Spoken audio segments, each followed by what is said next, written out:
Every expert, regardless of political party, regardless of ideology, conservative or liberal, who has ever examined these issues in a serious way will tell you that instances of significant voter fraud are not to be found. The very election fraud President Obama would have us all ignore, like the sheep he perceives us all to be, has, as predicted, reared its ugly head all over the United States. In Texas, the issue was actually discovered on Monday morning when Chambers County Clerk Heather Hawthorne was casting her own ballot, and the voter next to her noticed that one of her votes was not filled in when she reviewed her electronic ballot. Hawthorne told 12 News on Tuesday. An error in the voting machine programming by Election Systems and Software, ES&S, caused votes for one statewide Court of Appeals race not to be entered when a voter tried to vote straight ticket in either party, according to a release from Chambers County. Election Systems and Software was founded in 1979 and is owned by the McCarthy Group. Back in 2010, the Washington Post reported ES&S was the target of a criminal investigation by the Department of Justice in 2010 due to a shady contract deal, and after that deal, New York City Mayor Michael Bloomberg referred to the breakdown of the machines as a royal screw-up. ES&S is based in Omaha, Nebraska, the home of operations for globalist Warren Buffett,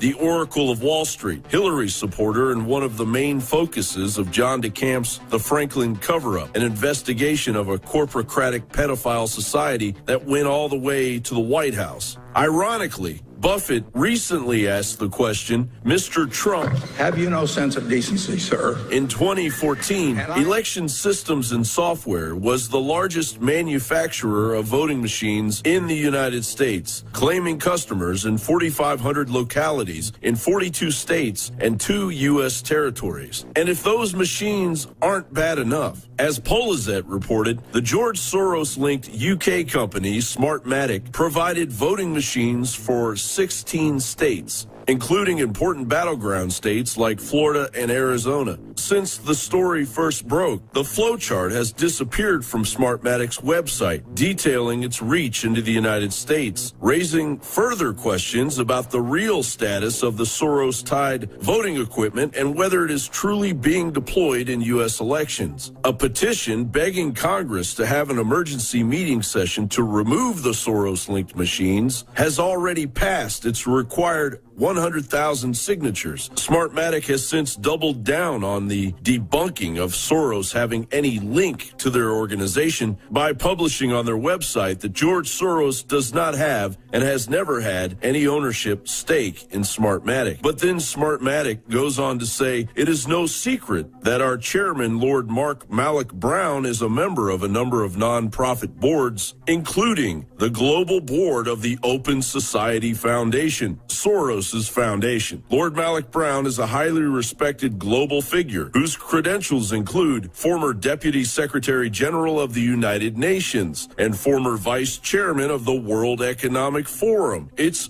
real simple. Why in the darkest caverns of Hades is an English lord on the board with Soros's Open Society Foundation, sporting a mile-long globalist resume, overseeing the United States voting process in 16 states? Indiana revealed it had 4,556 double registrations, 3,000 records without birth dates, and 31 registered voters too young to vote. The FBI is currently investigating 19 dead Virginians re-registered to vote in Harrisonburg, Virginia, while a 2012 Pew study revealed that 1.8 million deceased individuals were listed as voters and that 2.75 million are registered in more than one state. And according to the Brennan Center for Justice, vendors are frequently under no legal obligations to notify election officials or the public about problems with their systems, as the same failures occur with the same machines year after year in one jurisdiction or another. Isn't it odd how none of the ballots switch over to Donald Trump? John Bound for Infowars.com. And we now have video of it actually happening all over the country, flipping the vote. Stay with us.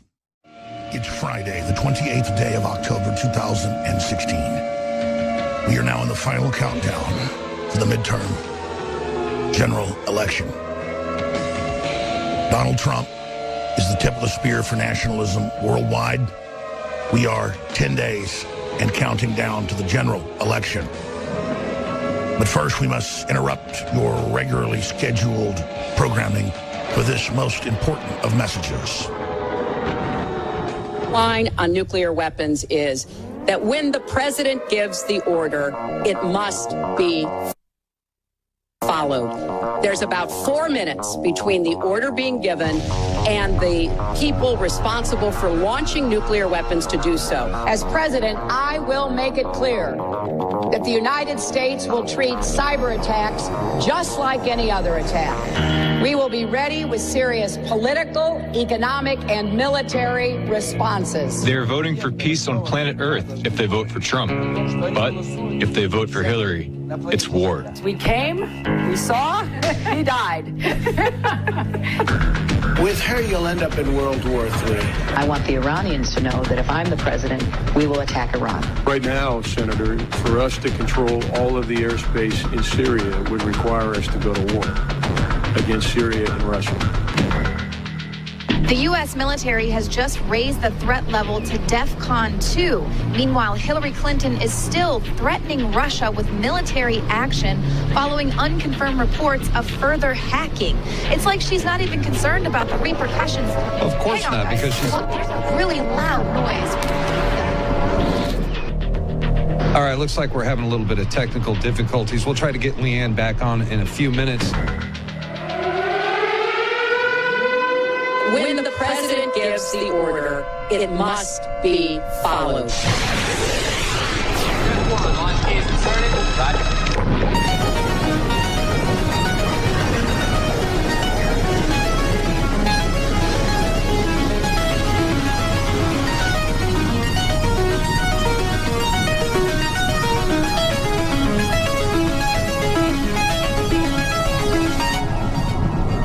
Vote November 8th. Vote like the world depends on it. And that is a communication to all of humanity that every major analyst across the political spectrum, from Japan to Germany to the United States, from Russia to Mexico, all the major university heads that study geopolitical systems say we're in the greatest danger of nuclear war we've ever been in. And it's all being spearheaded by the crazies that basically fund and finance Hillary Rodham Clinton. Now, undoubtedly, if you're a radio listener, that was powerful audio. If you're a TV viewer, it's even more powerful. The video is up on Infowars.com. This viral video will have Hillary running scared. It was posted yesterday at about 5 o'clock. The Facebook version has 700,000 views.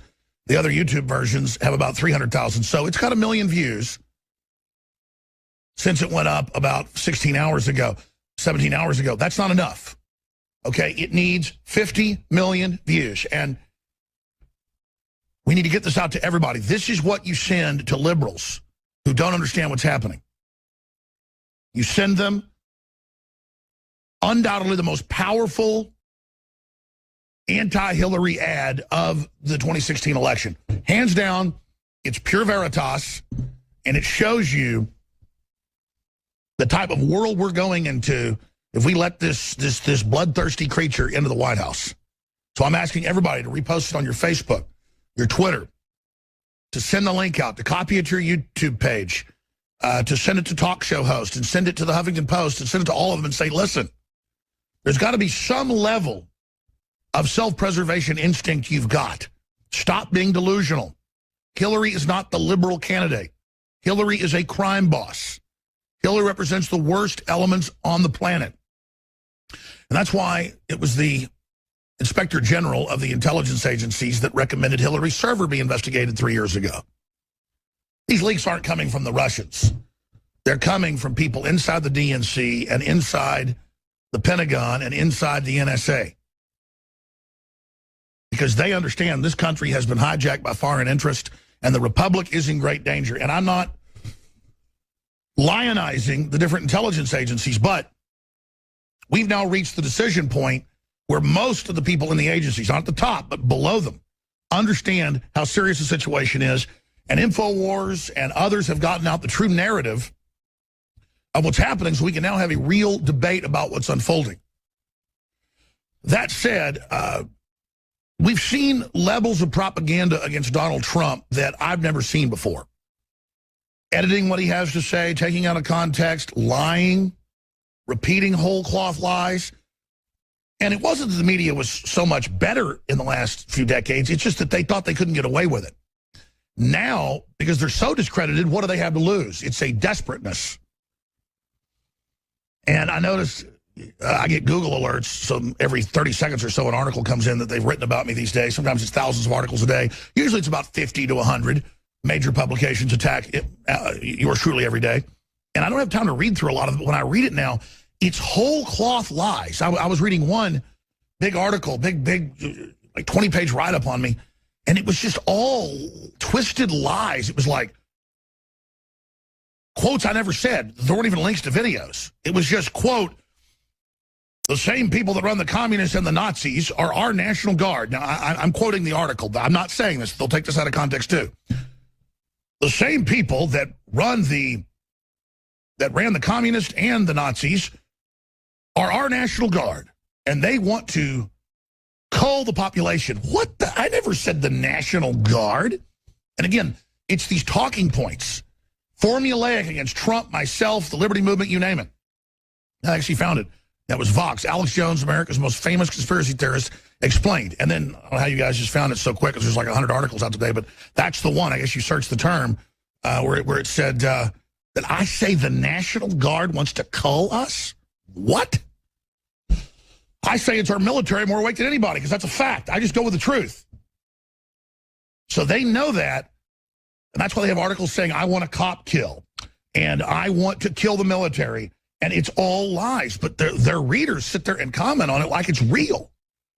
And then they go and say he believes Obama sent a tornado, to Oklahoma City. A woman called in and said, could it be a weather weapon? I said, they have those, but this probably wasn't. Tornadoes are actually at an all-time low. So were hurricanes the last 60 years. That's the real quote. They just have Rachel Maddow say that I said Obama sent a tornado 5 years ago to Oklahoma City. And it's the same lies, laundry listed out of context. The government's making frogs gay. I do pieces countering them, saying they say it's about making frogs gay. They take the clip out, put it in a Hillary ad, when I was describing how that's what they take out of context. And so these were this laundry list, but now it's hit a new level where they just say, Alex Jones says the National Guard runs the Nazis and the communists, and it's the National Guard that runs everything, and the National Guard is going to kill you and going to invade Texas and kill you. We never said Jade Helm was an actual invasion. We're on record saying it was a simulation for occupation and invasion. And I've talked to, let's not exaggerate, in person, probably 20 of the soldiers that were involved in Jade Helm, and they said we all knew it was absolutely dual use for invading the United States and full spectrum dominance and control of populations. And the Pentagon documents all admit that. It was a conditioning operation, and the military admits in the Army Times that's what they're doing. The military, quite frankly, a lot of times reports on this stuff hoping the public gets concerned and does something about it. So I don't want to get into myself here. I'm just saying when you look at the level of deception, it is getting crazy. But I want to explain something to all my detractors. The reason we're successful, the reason the information we put out is now the countervailing narrative to your system of lies, your kingdom of fraud, your tissue of deception, your false reality, is because I've studied history. I've interviewed all the top experts, basically. I'm immersed in this, and we know what we're talking about. I'm looking for the truth. Doesn't mean I have all of it. Doesn't mean I'm infallible, far from it. But trying to tell the truth, trying to be researched, trying to do the right thing is a world of difference from you. So I want to explain something to all the detractors out there, because I want to reach out to you. I want you to break free of the matrix. I want you to understand that you're being controlled and you're living in a delusional system. Some of you know that. You're mercenaries. You're very, very cynical, so you just don't care. But a lot of you really do think you're on the winning team. So I want to explain something to you very, very succinctly here, okay? And just hope you listen. I'm not trying to win a popularity contest. I'm trying to change the world. I'm not trying to say the countervailing political system's song sheet so that I get accepted and promoted up through the system. That's your worldview, not mine. When Karl Rove confronted me, or I kind of confronted him, but then he confronted me back at a Dallas airport flying out to Cleveland for the RNC, he goes, Alex, you just don't play by the rules. He starts laughing at me like he's got power, when an average hour of this show has more viewers and listeners now than Fox News. We've now achieved that. Even mainstream media has to admit it. They are in full panic mode. I've got this guy that's a pundit on a show that runs around grabbing the Republican money every cycle for himself to make sure Democrats win. And he's sitting there. You know, it's come out in the WikiLeaks, all of it. You know, Paul Ryan, all of them totally work for the Democrats.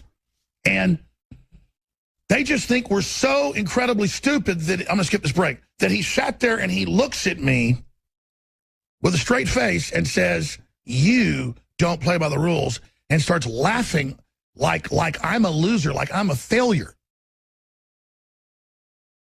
InfoWars is undoubtedly bigger than Rush Limbaugh now. Way bigger. With his demographic, he's still dominant with old folks and things. That's fine. I'm not in competition with Rush Limbaugh. I want my talking points, my ideas, to be forced into the spectrum of what Rush Limbaugh's covering. And guess what? I have succeeded. I've had victory. So this isn't about bragging. This is about you getting a battle report on the war that you're winning, I'm winning, Trump's winning. All the metrics show, and I'm about to get to it in a moment. It's incredible. But just to understand something, I'm not here trying to rearrange deck chairs on the Titanic. I'm not here trying to win a popularity contest. I'm here to shock people with the truth, to let them make fun of me, to let them go through their comfort zone, and then to plant the seeds so down the road, as it gets more and more clear that I'm right, people will listen. And guess what? We're already down the road. And what's happened?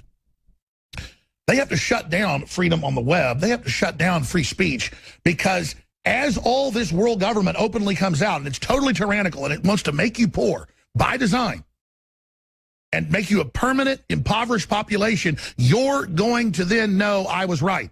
It doesn't matter if you don't go read Carol Quigley's Tragedy and Hope. It doesn't matter if you won't go read Brzezinski's books. It doesn't matter if you won't read Eco-Science by the White House Science Czar. It won't matter, because you will be forced into reality one way or another. And so that's what's happening. This is a kingdom of con artists that think you're stupid and think that they control you and think that you're dumb. All over Texas, people I personally know have seen their votes flipped. Smart people trying to vote for Trump. Now it's coming out in Maryland, Ohio, Colorado. It's flooding in. Heads of elections in counties are having it happen to them. We just played a report in the first 5 minutes. We now have video in Texas of this happening. But don't worry, CNN came out and talked to a state election official who days before ran from our reporters and said there's no vote flipping, no problems, even though I'm showing it right now, making you vote for the Democrat, not letting you vote for the Republican. So we're not getting reports of it flipping from Hillary to Trump around the country. No, no, no. It's always Trump to Hillary, or straight ticket to the Democrats. But, oh, CNN, they said that none of it's happening. So I can go back to sleep now. And I love how the formulaic BS is so dumbed down. But Goebbels said good propaganda is really dumbed down if you want to actually dumb down the public. See, slick information, accurate information raises the intellect and the level of discussion. They don't want that. They just think you're dumb and say, conspiracy theorist. If you listen to the people on the ground that survived and said that they got, 6 different stand-down orders directly from Hillary Clinton, they just say that doesn't happen. They're conspiracy theorists. They lived it. They're the heroes. They survived. Their friends died. But the media said they're conspiracy theorists. That's all they've got, is to say this person is a leading heretic. This person is a leading individual that challenges the establishment narrative. Well, absolutely, I wear that as a badge of honor. And I am so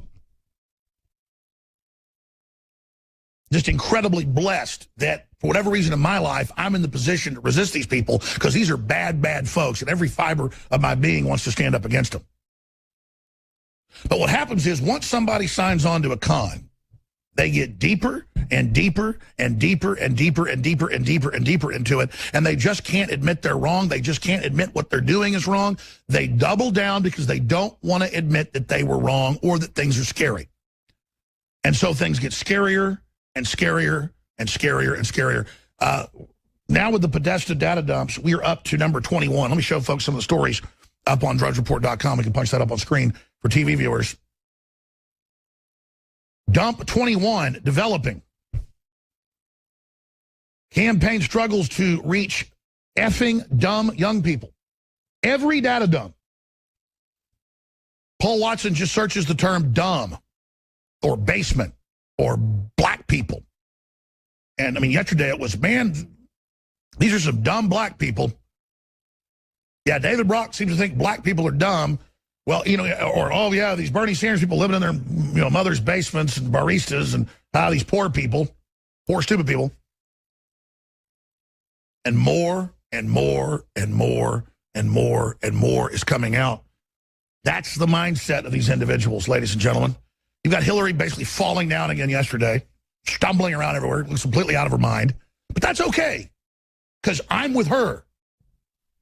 Now, I'm going to get more into this when we come back from break, but first I want to get into the latest poll numbers and what's happening with election fraud. But just understand this. You don't have to believe what I believe. You don't have to see things the way I do. Even though I'm going off what the establishment says themselves are their real plans. You've just got to admit to yourself that the entire power structure that you claim you're against, that you know is screwing you over, that's consolidating control, trying to make you poor to control you, is for Hillary. And I tell you, it's the lottery ticket mentality, people that want to buy into a bandwagon and want to be delusional and feel like they're winners and feel like they're making this really smart, cool choice because we have people like Michelle Obama and Hillary getting up there invoking that he's mean to girls because of some 11-year-old edited tape. Meanwhile, they're hosting rappers that actually sing songs at the White House, like Rick Ross, about drugging women and raping them. We're going to play these lyrics later. We've bleeped it, but it's coming up. And it's the level of hypocrisy and all the corruption, all the evil, and just the sickeningness in the videos of Michelle's daughters twerking to this, inducting their daughters into big, fat, horrible goblin creatures, you know, that are sitting there teaching people how to be nothing but whores. So they're inducting our entire nation's daughters into all these, you know, filthy prison cultures. And of course, Rick Ross is a former prison guard who got basically hired to take over the identity of the real Rick Ross to cover up the CIA drug dealing. I mean, the whole thing's a psyop. The whole thing's a psyop, folks, with Jay-Z and Kanye and all these other people, and they're there at the White House like you're a fool, like you're a moron. Now, coming up, I'm going to get more into this, but let me just go ahead and break some of this down for you right now. A vote for Hillary is a vote for World War III. And I want to encourage everybody to get that video out to everyone you know. Yes, it's got 1 million views in the last, since 5 p.m. yesterday. It needs, I'm going to get mad if it doesn't get 20 million views by the end of the weekend, okay? And this is a frustration I have because I've said this thousands of times. If it's just some important video, but not that important compared to other stuff, and it gets 20, 30 million views, 16 million views, whatever the case is, every week this happens, we'll have some video that goes huge. 30 million, you know, on a press conference we had last week. More than 30 million now. And it's not that much important stuff came out in it. You know, it's frustrating. And then something like this would change the election 100% for Trump if you get it out. A vote for Hillary is a vote for World War III, is Paul Watson's article that has a version from his YouTube channel posted that shows what we're headed for if Hillary gets in. Very powerful. Again, on Facebook, it's got almost 700,000 views. But that's a YouTube version there. I'm begging everyone. This is an information warfare tool. It's very accurate. It's very truthful. 90% of it is real-world stuff that's happening. The other 10% is what a nuclear attack with a 40-megaton hydrogen bomb would look like hitting New York City. And Leanne McAdoo is in the middle of it, like the fiery goddess being burned to bits. It's powerful. And this is better than anything you'll see the Trump campaign put out. I don't really sit there and lobby the Trump campaign, because let's just be frank about our audience. You are the Trump campaign. Trump knows that, by the way. You are the #1 group, info warriors, in the Trump support system. So we brought Trump. He doesn't bring us. And I understand he's got politicos around him that think they're taking a safe course, and that's fine. But every time his son sends out some of our stuff, or he does, the media attacks. That's because they know it's powerful info that breaks through the conditioning. Trump knows that, but we need Trump to retweet this video. I never lobby. I'm going to get on the phone or later. I'm going to call Stephen Bannon of Breitbart, his campaign. I'm going to say, hey, listen, you need to put this video out. Because I know, just as sure as the sun came up this morning, and I'm going to do a couple more similar campaign ads, that if these get out, this will absolutely put the final nails in the career of the serial criminal, the kleptocrat, the grifter that is Hillary Rodham Clinton, and the giant, filthy train. Like a big shark has all these little fish following it, you know, that feed off of it. This huge train of the Saudi Arabians and the communist Chinese and all the drug dealers and narcotics traffickers and weirdo child molester groups and everything else. I mean, this woman is a frickin' demon. That's why everybody's done the analysis of her and knows she wants to start big wars. She's like a demon. She cannot help but go to the flame. They cannot help but go to the flame. They cannot help. I mean, in Russia, she is known as the witch on state-run TV. She is a witch. We'll be right back. I'm Alex Jones. This is the InfoWar.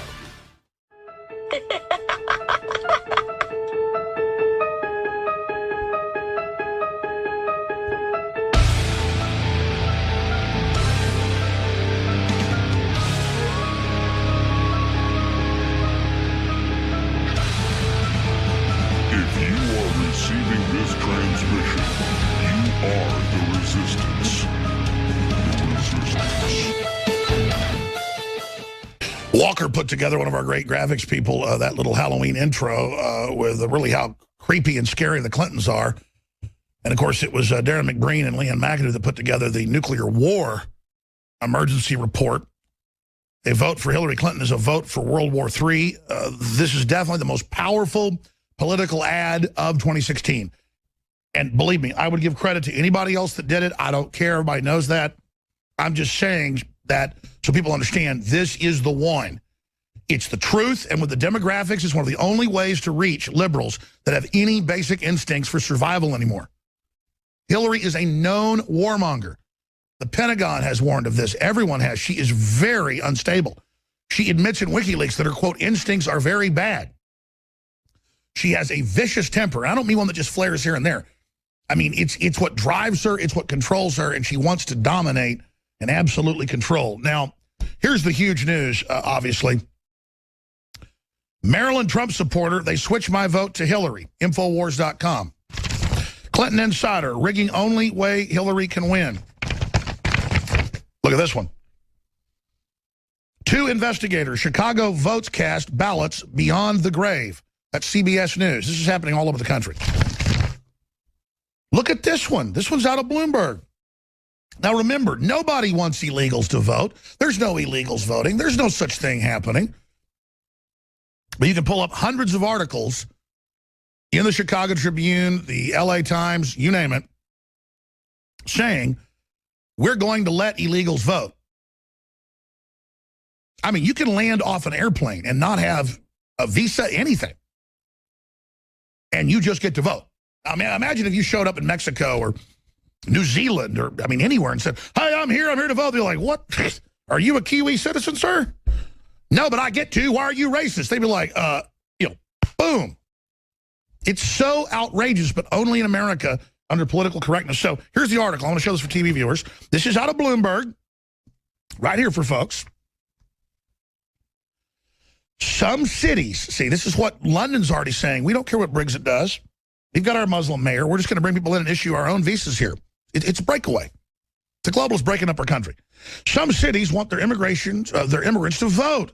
They're not illegal immigrants. So look at illegal immigrants voting all over this country. Donald Trump recently claimed in a Fox News interview, part of the ongoing effort to cast doubt on the integrity of the presidential election. I love how they'll take where he's right and use it against him. In fact, I always hear it even on local radio and Fox Radio. They'll be like, wow, Hillary's destroying Trump. She's out raising contributions 5-1. And you find out they're all corporate. They're all billionaires. Wow, she's really getting his butt kicked. We should be proud of the fact he's not getting any elitist money. But they take his strengths and they turn it into a weakness. So some cities want their immigrants to vote. Then you read the next paragraph. Oh, that Donald Trump claims that illegals are voting. It's happening. We have Democrats, the head of the Democratic Party's vote operation, Kramer, admitting they're engaged in mass fraud, and then his number 2 saying it. And there's nothing anybody can do to stop us. I could F my mother and get away with it. That's a quote. I could F my mother and get away with it. They're so arrogant now, they dance around. Gruber and Ezekiel Emanuel have been back on TV this week laughing at us and saying we're just going to raise penalties and gouge you more, and giggling and snickering and saying it was never going to be free, and clicking their heels together like little flying monkeys or something. I mean, this is getting more and more out of control because it's all a giant con game. They are raping us in front of everyone, and it's funny. And they're all these little soft, smart-ass little nerds, just like Joseph Goebbels and the people that served the Nazis. They're always these little chicken-neck, smart-mouth punks. Dishonorable filth. But, oh, Donald Trump's so wrong. The illegals are voting, and, oh, a whole bunch of cities are letting him vote. But he's wrong. He's wrong. We are doing it, and it is happening, but it doesn't exist. There are death penalties. There are these different death boards. You can't keep your doctor. We're going to triple your prices, and there is a big fat IRS penalty. The new talking point all over the news is, I don't know what the Republicans and people's problem is. And Donald Trump, I mean, you always had to pay a penalty, and if you're not interfacing with the IRS when you go to sign up, for your health care, well, then you've got a serious problem. And that's what it is. It's a compliance system for the IRS to make you interface with the IRS to get your health care. And so you don't get health care if you don't pay the IRS or you're not in their system. And then it goes vice versa. It's a corporate tax to offshore insurance companies and banks. It allows control over health care and the delivery of it and what type of health care you get. It is a nightmare of control with Swiss cheese in it. Holes everywhere, so the establishment is exempt from the damn thing.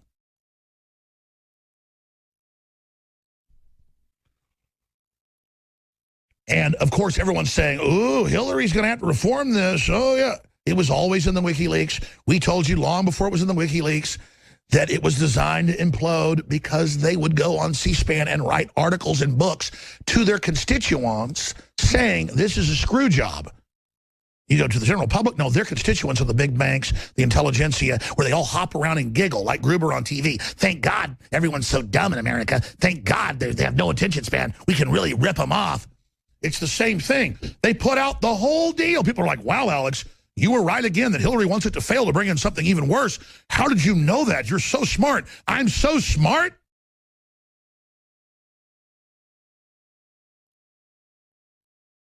I mean, I can't take this anymore. I'm not smart. I've got a memory, though. It's not smart or exceptional to not be an idiot. And to not let people talk down to you and they still call me a conspiracy theorist, a badge of honor, by the way, because I say Obamacare is a screw job. I mean, everyone knows it's a screw job. But again, it's the same tactic. This is weaponized media right here, folks. You want it, you're about to read it. Some cities want their immigrants to vote. Look at illegal immigrants voting all over this country, Donald Trump recently claimed in a Fox News interview.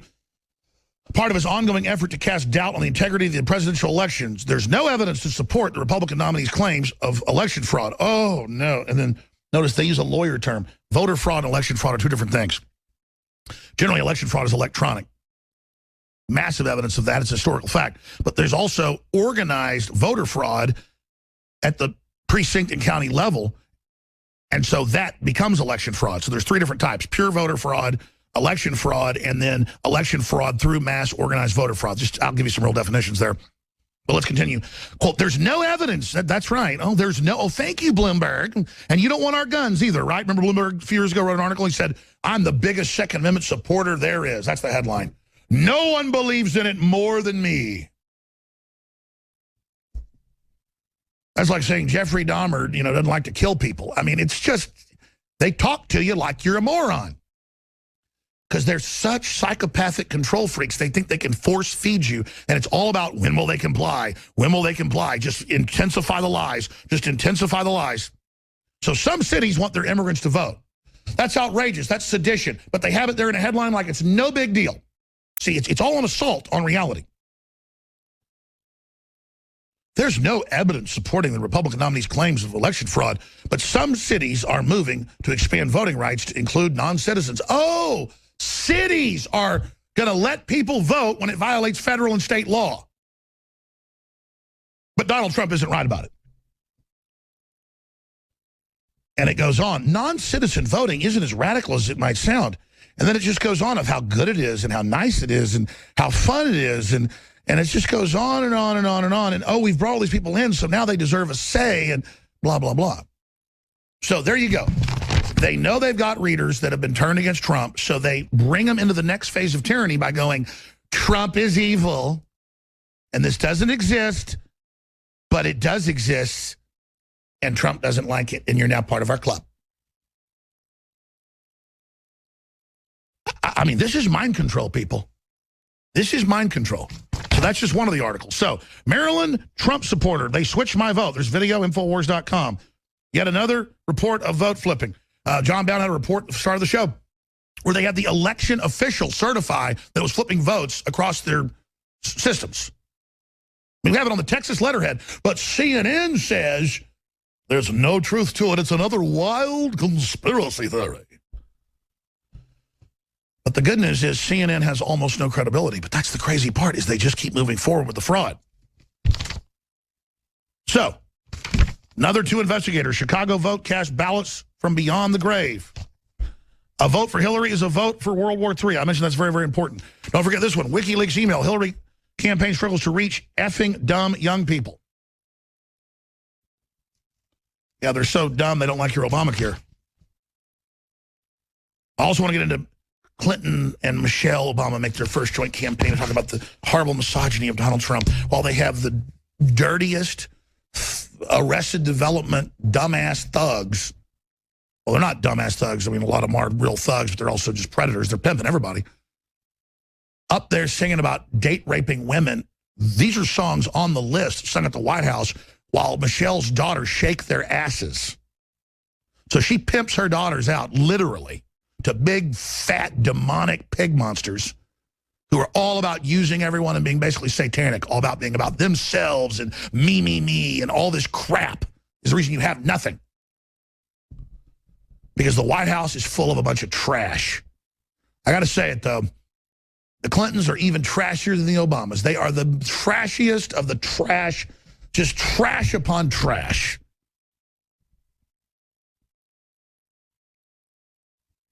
So we're going to be getting to all that. But since I mentioned Gruber, here's a mashup of Gruber. And, of course, we have the latest clips where he just smiles and giggles and says, get used to it. Get used to it. We're just going to up the penalties. Remember, there are no penalties. Every news channel, it's crazy. It's a conspiracy. You're a racist. It was in the bill. They don't care. They passed it. And now they sit there and giggle because they're the Ivy League white shoe boys and laugh at you and your family while they try to shut the economy down to consolidate it, in their own words. So here's Gruber laughing at you. Who exactly is Gruber? What was his role in crafting Obamacare? I don't know who he is. He didn't help write our bill. Most people think he's one of the best outside experts, Mr. Gruber of MIT. I don't know if you have seen Jonathan Gruber of MIT's analysis. And so... Jonathan Gruber is one of the most respected economists in the world. He attended 5 of the 12 meetings at the Obama White House in 2009, including the meeting with the president. I was a paid consultant to the Obama administration to help develop the technical details of the bill. $6 million in consulting fees on Obamacare. Who knew you could make so much money working for the government, huh? And so... The fact that some advisor... An advisor who never worked on our staff... I've stolen ideas from liberally John Gruber. Obama's a little more relaxed. I think he took a cigarette break halfway through. Expressed an opinion that I completely disagree with in terms of the voters. That passed. The American voters are too stupid to understand it. Call it the stupidity of the American voter or whatever. It's a very clever, basic exploitation of the lack of economic understanding of the American voter. There's no reflection on the actual process that was run. And the only way we could take it on was first by mislabeling it. And John Kerry said, no, we're going to tax your health insurance. We're going to tax those evil insurance companies. Gruber, who has been our guide on a lot of this. But we all know it's really a tax on people who hold those insurance plans. I think it's fair to say that there was not a provision in the health care law that was not extensively debated. This bill was written in a tortured way to make sure CBO did not score the mandate as taxes. If CBO scored the mandate as taxes, the bill dies. Mr. Gruber of MIT, he's got big computer models. He takes the CBO data, and frankly, in some respect, he's helped CBO by giving some information to CBO that otherwise it does not have. You had a law which said healthy people are going to pay in. It made explicit that healthy people pay in and sick people get money. It would not have passed. And was fully transparent. Lack of transparency is a huge political advantage. And over time, it's going to apply to more and more health insurance plans. And so... How can that make sense? Grubergate. And, of course, he's now back on TV laughing and giggling and saying, we're going to raise your premiums even more and your fines. But the final lie, even on C-SPAN to his own minions, teaching him how to lie, teaching him how to deceive, teaching him how to engage in fraud and get paid, $6 million for doing it, is that he keeps saying, so that sick people get health care. The sick people had charity care. They always did under state and federal law. Now they're getting rid of that, and the standard of care is going down. That's a fact. Doctors are quitting en masse. We have the emails. It's meant to bankrupt the system. So the final lie is, we're lying to the public for the greater good to help poor people. That's just another lie. To get the minions in academia and in finance and in the system to go, okay, I'll do bad things for a greater good. And then in most cases, you're screwing yourself. That's the big fraud. We're going to go to break and come back with the actual video of the vote flipping happening in Texas and other states. They're saying illegals are voting all over the country. Cities are just letting people do it. But it doesn't exist. I mean, this is Heaven's Gate, Hale Bop level, cuckoo Cocoa Puff level. And then I'm sitting here pointing this out, and they just keep saying I'm crazy. Well, you know what? You're crazy if you listen to these liars when you can read the methodology of the polls, and they're all 9 points or more added to Hillary via sampling of Democrats. I mean, that's not a conspiracy theory. That's mathematics. That's critical thinking. And the cons just keep telling you, no, you can't have it that way. Before we go to break, ladies and gentlemen, we're ending this special at the end of the weekend. It's an amazing nootropic, so good for your brain. I absolutely love it. Much of this crew takes it. It's Brain Force, available at InfoWarsLife.com. That's one word, InfoWarsLife.com, 25% off Brain Force. And, of course, we have the even bigger special, 30 to 40%. 30% is the lowest discount, 40 is the biggest, on all the super high-quality storable foods at InfoWarsStore.com. It's powered by My Patriot Supply, the best folks out there. We have their full catalog as well. This is the exact same food, packed at the exact same time, but I can get around it contractually with private labeling and do these sales occasionally. This is the best of sales we ever do, upwards of 40%. InfoWarsStore.com. InfoWarsStore.com, or call toll-free 888-253-3139. We have new national polls out. Public faith in elections falls to all-time lows from the Mises Institute. We have Putin mocks Clinton claim of Russian election meddling. Is the U.S. a banana republic? Meanwhile, they're bringing in the EU and UN to oversee our elections. Oh, foreigners are running things. Bring in the UN. Everything they accuse Russia of, they're doing. Everything they accuse the patriots of or Trump, they're doing. But more and more, everywhere CNN goes, the crowds are calling them out. Their guests are calling them out, that they're the Clinton News Network, that they're despicable. So the good news is they can try to sit there and stonewall and say, we don't know what's going on.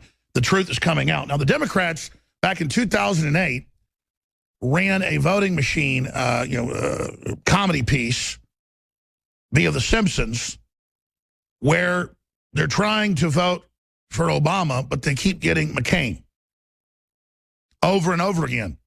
Because vote flipping was known to be carried out by both parties. It's been certified. There's been congressional investigations. They just know the general public doesn't look into stuff like that.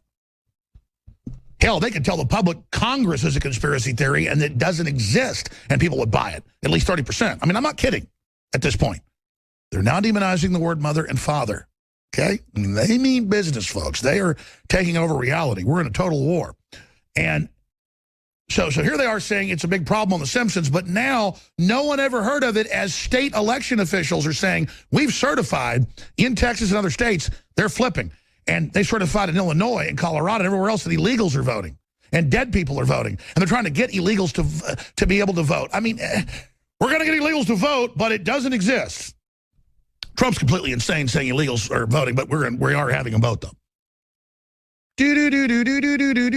Same article. Just read it. Again, they're assaulting your reason. You're like, this discredits them. They just want to keep programming you with this. It's a psychological warfare tactic to basically just create mass mental illness and think they've got our kids in the schools, folks. So you're an adult. You can barely, decipher it. It's the same here with me. It's crazy. Garbage in, garbage out. But imagine your kids. So here's the Homer Simpson piece. So there they are. But now it doesn't exist. But here's some video. Voting machine caught on camera casting ballot for Democrat when selecting Republican in Texas. This is from today's news. Here it is. This is what it's doing. And 16 states, I'm saying 60%, 16 states are basically run on George Soros' own machines, and he's got connections to several of the other big companies. But it's okay to have a weirdo Nazi collaborator running our voting. So basically, the Democrats have gone pure criminal with the Republican leadership against the American people. They've just dropped any pretense. They are absolutely against us. They are in a war, and the WikiLeaks admits they're in a war against you. It's a scorched earth policy. You've got all these yuppies and people that have 2 or 3 degrees, no future. All they're told is be part of totalitarianism, learn to lie to the public. Gruber gives seminars on it. We're going to rob everybody. And so they're like, okay, I'm ready to rob. And they actually get off on the criminal activity. And they're very sophisticated, folks. They wear trendy clothes. They look completely nice and normal, but they are scientific. And let me tell you, even the mid-level, you've seen the behind-the-scenes videos. These are military operations. I mean, these corporations even have people broken down and sometimes under military titles. I mean, they are bringing us down. This is 21st century warfare. We're under attack. Mayday worldwide. Mayday, mayday, mayday. For God's sakes, awaken. They'll be back with Hour 2. I love how Project Veritas actually gets the undercover video that mirrors what the WikiLeaks show, and Hillary doesn't even deny these are real. They've got data dump, whatever it is today, with new incredible revelations coming out. But look at drudgereport.com. Talk about in real time as we're breaking all this down, Drudge is, on top of it and even finding stuff we didn't find. Cities push for illegals to vote. We were covering that. That's Bloomberg, how great it is. Dead cast ballots in Chicago. From the grave in Philly. Vote flipping Maryland. Election fraud Florida. Fake registration Virginia. And this is all documented. And that's just the last hour's news. The problem is there's literally, I don't exaggerate, 100 or more articles a day with election officials, you name it, certifying that all over the country they're flipping to Hillary. By the way, I'm not somebody that's hype-driven. Everybody knows that. I really go with what the truth is. I almost said this a few weeks ago, but I didn't because it wasn't overwhelming. It is now overwhelming. I have Democrats, because Austin's mainly a Democrat city, come up and apologize, whisper to me that they're really supporting Trump. They understand what's happening. They're scared she's going to start a war. They understand she's part of the mafia, on and on and on. And that all the Democrats they know are actually voting for Trump. And then I hear that on talk radio. I see it all over. My parents' friends, I'd say 70% of them are liberals, and they're nice people. They're old-fashioned liberals, They're all for Trump. I mean, they're just like, cannot stand Hillary. And I just started really thinking and talking to other folks around the country. I was talking to Daria, whose parents live in New York. They say everybody's for Trump. They don't know anyone that's for Hillary. unless you go to the richest neighborhoods, and then that's it. I mean, it's so elitist. And I'm not against the wealthy, but she's starting a class war. She's part of the crony elite that don't want a free market. And then they've got the nerve to badmouth money all day when these are pigs that steal the money from the Haitians. And it's time for all the black organizations and others, I mean, after the robbery of Haiti of billions, to go public. Against Hillary. I mean, there's never been a clearer choice here, ladies and gentlemen. Never. It's so incredibly clear, I don't even know what to say at this point. But continuing, 8 points vanish in 4 days, even in her staged polls. 70% of her supporters want Obama. That's right, they don't want her. AI predicts Trump win. I should have pointed that out. That's what I keep breaking down for everybody. That's out of CNBC. It's the Google bots. It's the big corporate bots. It's what's in the subscription business journals that are all on board for centralized government and want Hillary because they've already got the system rigged. But they admit, oh, my God, we've got to fight hard. Trump is going to have a tsunami. Ladies and gentlemen, if you go to Google searches alone, on average, Trump's got 20-plus times the searchability of Hillary. And then you look at the positive metrics, it's 10 times or more. I mean, this really spells gargantuan, tsunami, insane asylum level victory for Trump. And they've got everybody convinced with oversampling that he's in a dead heat with her. So they can try to steal this thing. And they want Trump to sit there like Bernie Sanders did and just accept them stealing the nomination. He didn't do it. Trump knows he's got to fight. He knows this is coming. It's in the WikiLeaks. They're going to rig the election. We have them. We have them in the WikiLeaks. We have them on the polls. We have them on the ground. We have their national directors from every frickin' angle, man. Open and shut. There isn't a jury in the world wouldn't lock their asses up if we had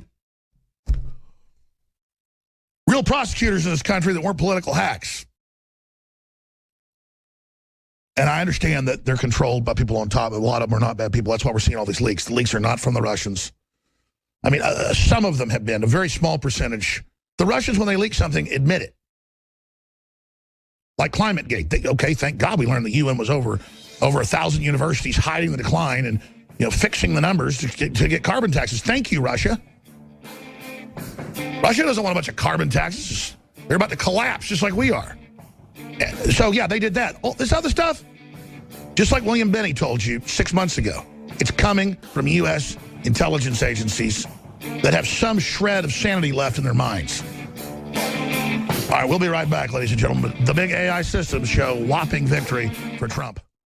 It doesn't matter what the freaking legal and ethics people say. We need to win this motherfucker. Hillary, is aware of all the work that you guys do, I hope.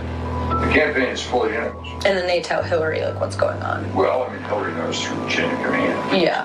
I'm not suggesting we wait around. We need to start this right away.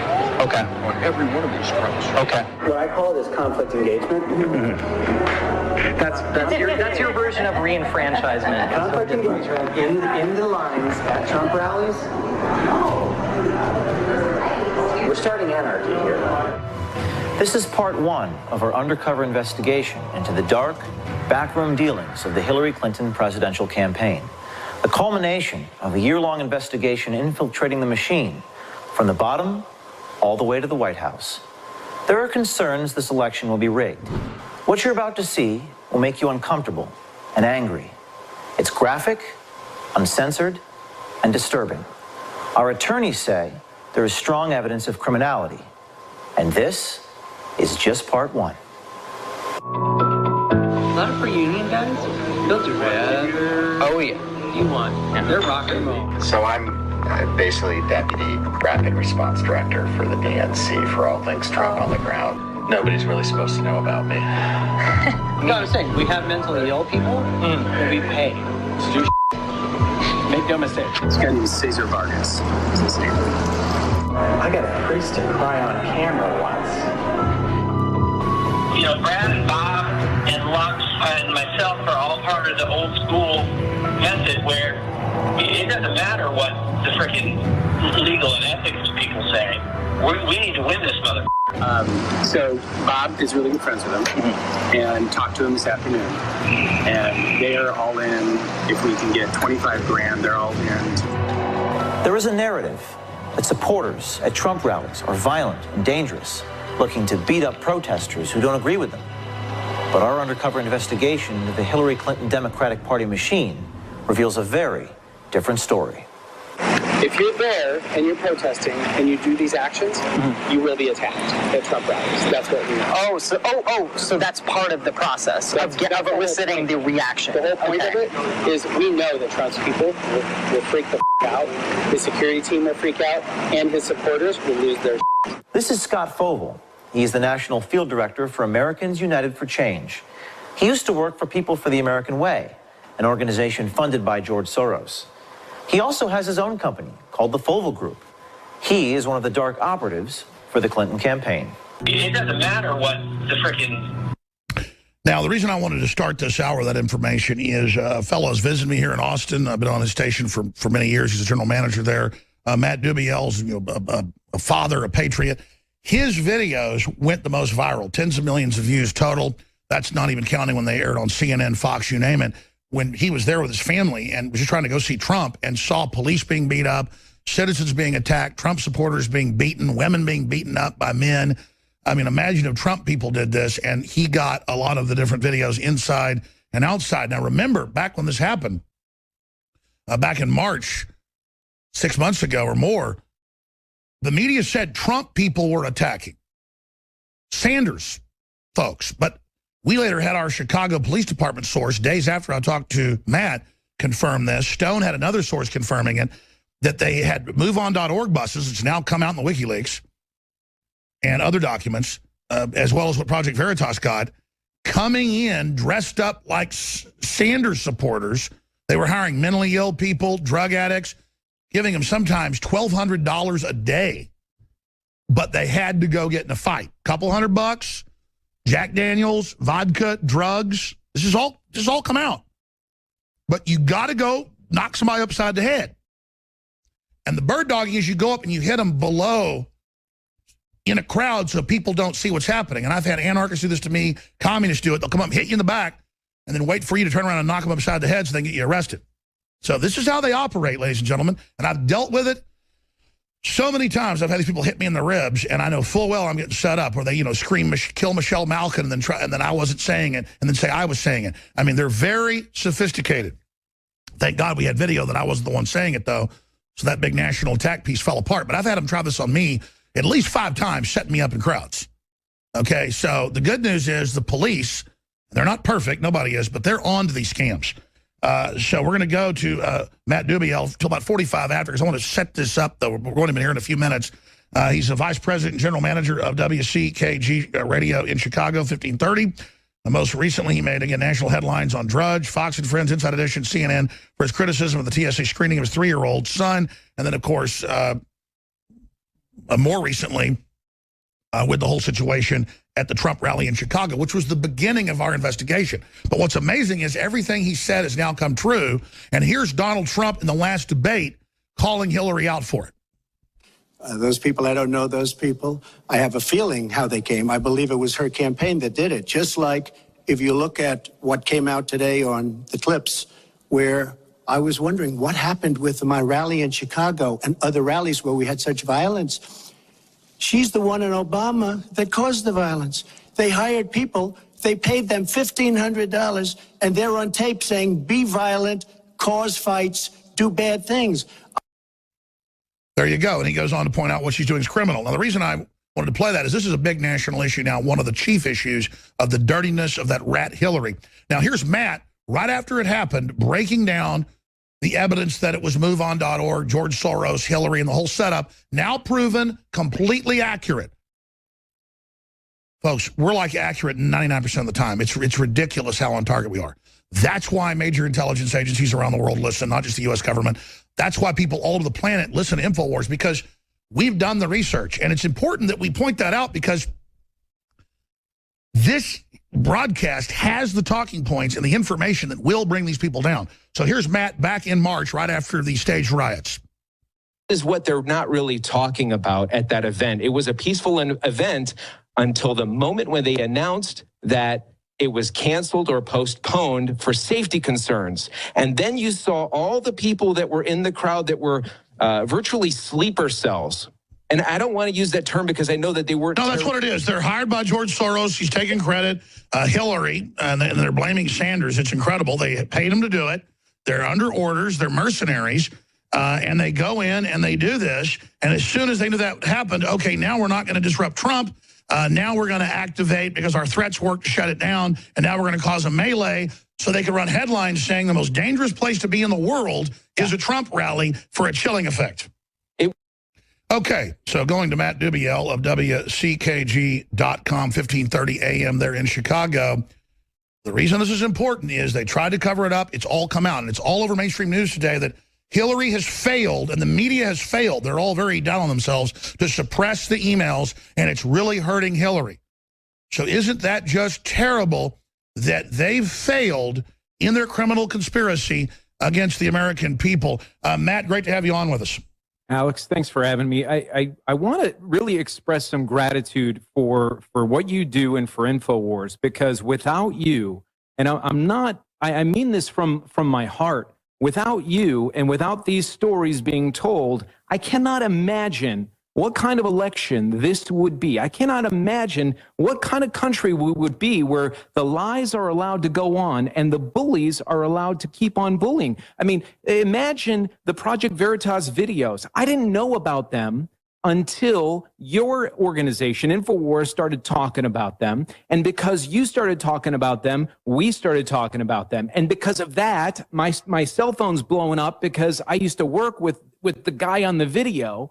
And then I'm going, oh my gosh, look at all these pieces we put together. And then you see presidential candidate Donald Trump, who I got to say, on the debate, when he was very presidential, because if it were me on the debate stage, having personally been in Chicago and seen the evil that rooted itself, and I will call them sleeper cells now, because those people and the people behind this are terrorists. They should be brought up on domestic terrorism charges. Because they're involved in racketeering to suppress our free speech.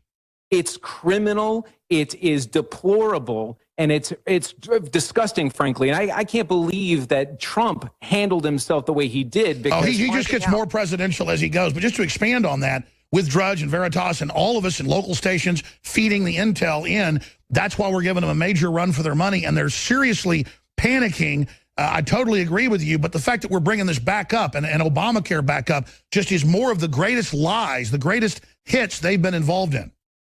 The truth, this is the beauty of freedom of speech. This is why you let people talk. This is why you let people speak their mind, because smart people will figure out what is garbage and what is real. You don't want to suppress opposing ideas. You want to let them talk, because the more you let them talk, the more criminals will be seen for the criminals they are, and shady people will be found I'm glad out. you say that, because we invite socialists, globalists, liberals on all the time. 99 times out of 100, I mean, literally, maybe 1 out of 200 times will they come on. They will not defend themselves because they're all following talking points. I've seen 1,000 articles the last week attacking me, over 1,000. They all are the same talking points in the same order with someone else's name on it. I mean, this is incredible. They don't have earpieces. So if they had an earpiece, perhaps they would be willing to do it. That's why audiences respond to Trump, because he's able to talk to them. Now, listen, the guy's not perfect. We have to watch him. You always have to watch the watchers. You can't trust anything. This idea that we're waiting for a hero and that Superman is going to fly in on his cape and run the country and bring us to victory is what got us into this mess. No, you're absolutely right. For the last 8 years. But we know with Hillary, she's pure certified evil. Yes. Somebody put it really great to me a few weeks ago. They said, all right, behind, and maybe somebody on your show, they said there's 2 doors. And behind one of the doors is a man-eating bear. And behind the other door might be a man-eating bear, might be a teddy bear, might be, who knows?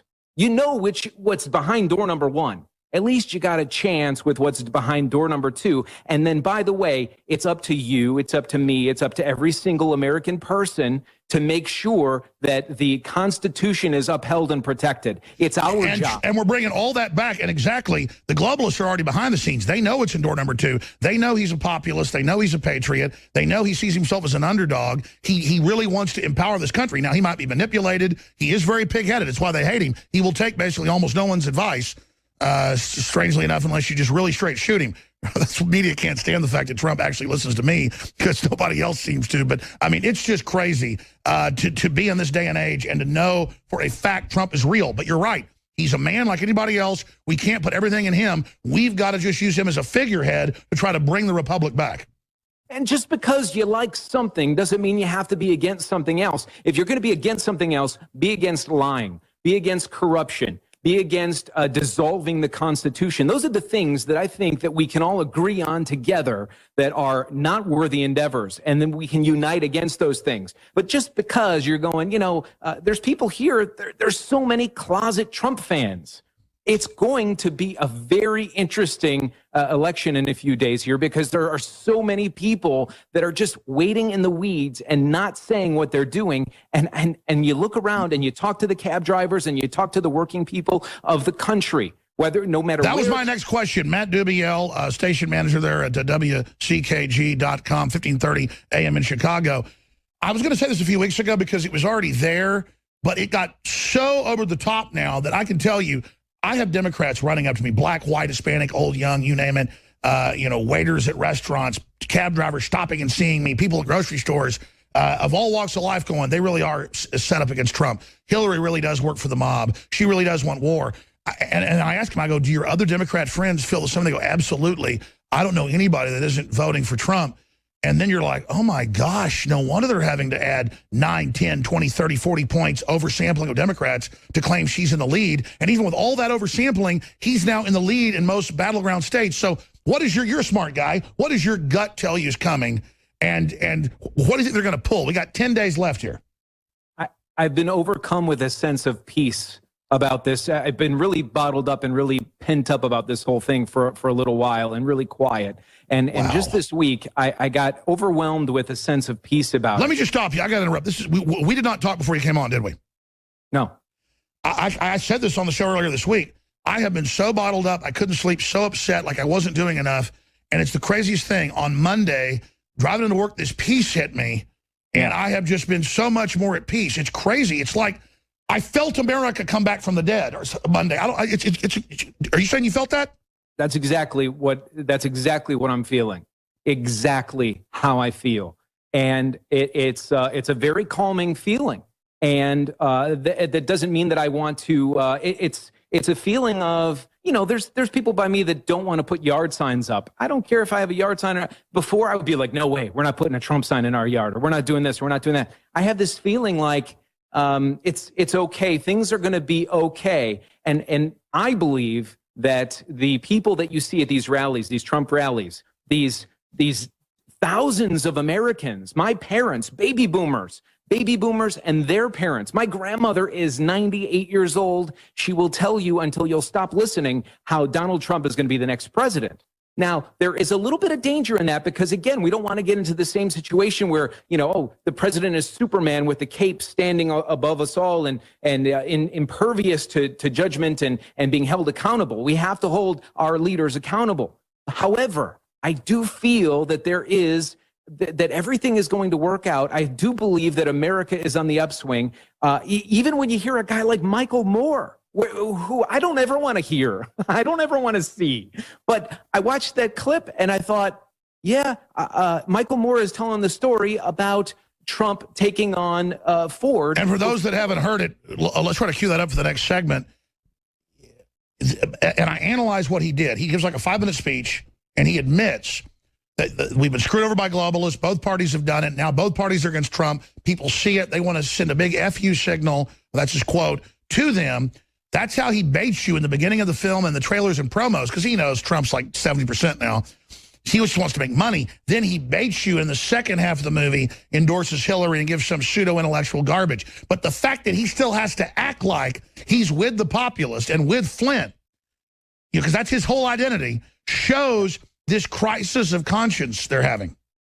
It's one of those things where I think that a lot of people have had it, and they laid silent. They didn't vote the last election. They didn't think their vote mattered in the last election. It's not cool. It's not hip to be. I tell you what, you bring up Trump at one of my kids' schools, and in certain areas, boy, you're like a leper. You can't even talk about the guy. And for that reason, a lot of people will not discuss it. But what happens when people go out and actually punch their ticket and vote, which everybody gets to do here, and some people more than often than they should, unfortunately, that's where I think the tide is going to turn. And either way, I think that it's going to be a landslide victory. I think that it's going to be really empowering and inspiring.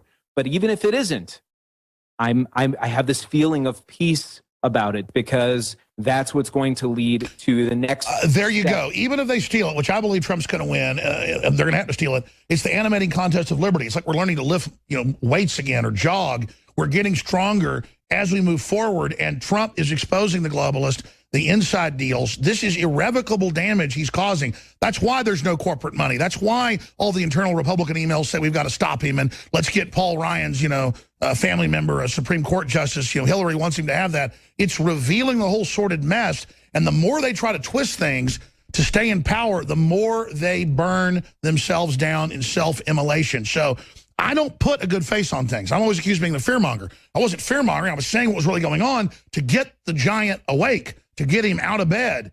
And now it's happening. Because what the fear-mongering is the crap that they're pulling off at these rallies. What the fear-mongering is then the storytelling about who is doing the deed at the Chicago rally. Oh, these Trump people are terrible. Oh, they're idiots. Oh, they're inbred. They're this. They're rednecks. They're that. No, they're not. They're really great American people. I saw veterans. I saw people with their kids. And let me tell you, Alex, I almost brought my kids to that rally in Chicago. My wife and I went. And when I found out what was happening, I was scared witless. And well, let me expand on this. I physically, as a father, if I tried to go to a mainline political rally and there were thugs hired by Hillary to try to beat me and my kids up, I'm not looking for trouble. I'm not one of these guys that shoots his mouth off, but I mean, you start flipping some switches here that don't get flipped back. These people are the enemy, and that's why we knew. You notice the police canceled the rally, and that's the intel we got. They knew they were sending over 1,000 people to cause a riot. The police had to cancel because they knew they were planning to have a stampede, you name it. This is the criminal activity. And then they attacked the police, and Democrats are on TV saying, oh, we love them bleeding and all this crap. They're trying to cause a civil war when they're the corrupt establishment. I mean, it is so ridiculous. Thank God for those Chicago cops. The cops are getting a bad rap because of certain areas in Chicago and a murder rate in a gangland area. Those cops saved countless people that night. When we left, when my wife and I left, we bugged the heck out of there so fast it made your head spin. But when we left, they were smashing cars. These thugs, these kids that they paid to go in there to tear the joint up, were smashing people's cars with bricks. One cop was bloodied up. It was a melee, and they took that area over. And then they blamed it on somebody else, the Bernie supporters. And all the while, and I forget the organization that was that had the Craigslist ads that I found after the event, where they showed that they were hiring. They had job ads that were out saying, "Hey, we're going to pay you $15 to infiltrate this event and do damage." And then they treated one of the community organizers that was at the event instigating as though he was some local hero, and made it a Black Lives Matter thing and twisted it and turned it, and then to come to find out that it's all orchestrated. It's like what you thought was true was true. What you thought was true was true. What I thought was true turned out to be the truth. We now have the WikiLeaks, the documents, and let's explain. You demonize black people in general by going out and racistly hiring black people to go attack. That's what they did. You demonize Sanders people by blaming it on them, and then you also blame it on Trump, who's left out. Hillary and the Chicago mob. That's where she comes from. It's what her dad did. I mean, this is how you manage all the little people, the dumbasses. That's what she calls people, the new WikiLeaks, her dumb supporters. We'll be right back with Matt Dubiel. Stay with us. I'm Alex Jones, Infowars.com. So we're in that weird flux space where the globalists saw a major upheaval coming decades ago. It's in the major Defense Department reports, Ministry of Defense reports out of the UK as well. In 2007 is when they declassified a lot of it. And they know there's a revolution coming against the worldwide corporate tyranny. And that's even in the Washington Post now. World government's in trouble. We did rip people off. What do we do? More global taxes, and this time really redistribute. But that's always the cover for more power and more centralization and more cronyism. And along comes Donald Trump riding a wave of nationalism globally. And make no mistake, he's a big wave coming in, but he's only one wave, just like InfoWars is one wave. Or Matt Drudge is another wave. All of you are just as important as we are. Matt Dubiel, the eyes and ears of the people. You know, they're managing a station, doing his own show on 1530 in Chicago, WCKG.com. We're going back to him in just a moment. But I want to open the phones up as well while he's here with us in this hour. Then Roger Stone's popping in about what do you make of all the vote flipping coming in and dead people voting? I mean, CBS, ABC, to their credit, local news is all confirming it with election officials in Illinois and in Maryland and in Texas and in Colorado and in Virginia and in Florida. And I mean, you name it. There are so many reports pouring in at vote@infowars.com. That's the email, vote@infowars.com. And if you see fraud or evidence, send it to us there. That's where we're getting all these tips from around the country. And it makes my head spin to then see mainstream media go, the Russians are hacking everything, the Russians are taking over, it's the worst election ever, the UN's coming in with the EU to oversee our elections, emergency, Trump's trying to steal it. Meanwhile, there's no such thing as election fraud. It's totally insane if you believe it exists. On and on and on. And then I've got Bloomberg, as I mentioned, going, yes, cities are passing laws for illegals to vote, and yes, they're voting, but what's the big deal? Trump's a fearmonger. It doesn't exist.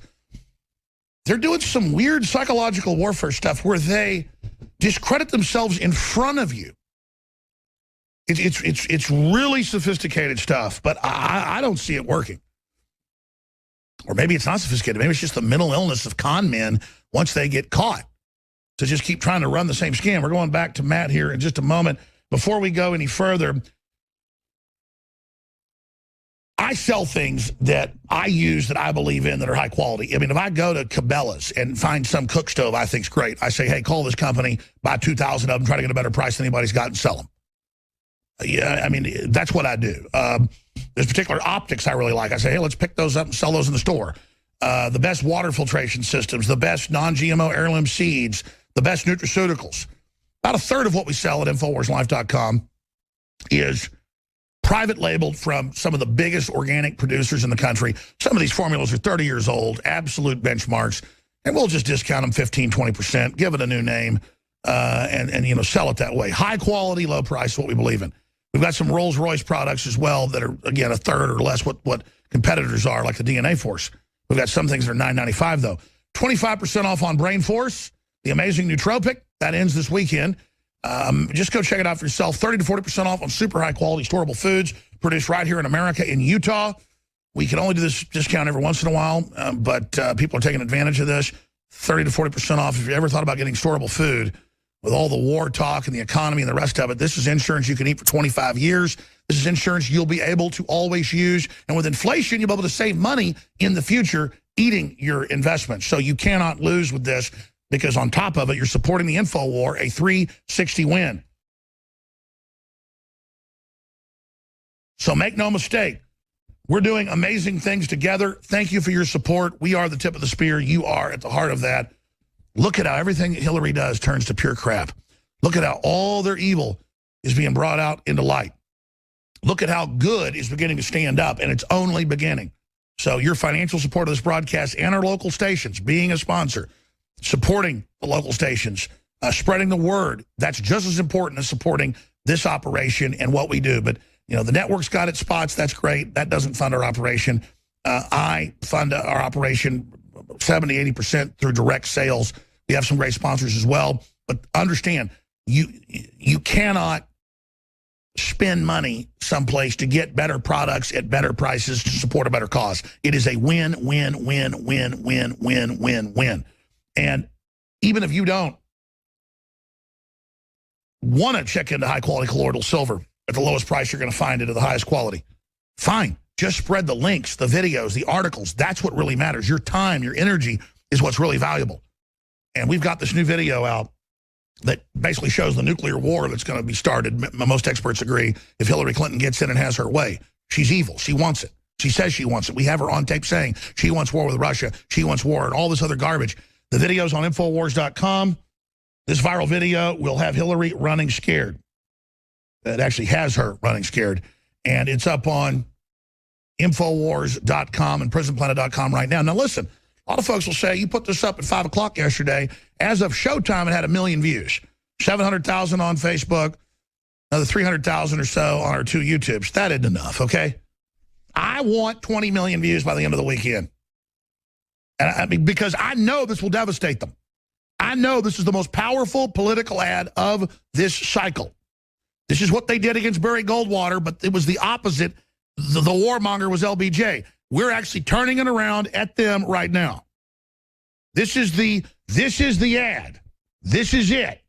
This is the 2016 version of the 1964 version. So this is it. Now you want to start your attack run, folks, on the Death Star. This is what you load onto your X-Wing. You need to get this out to everybody, and I mean aggressively. I'm begging our stations to air it. I'm begging everyone. I'm begging. Please. I did another video yesterday that we have time on the plate. I was going to air it now, but I want to continue with our guest.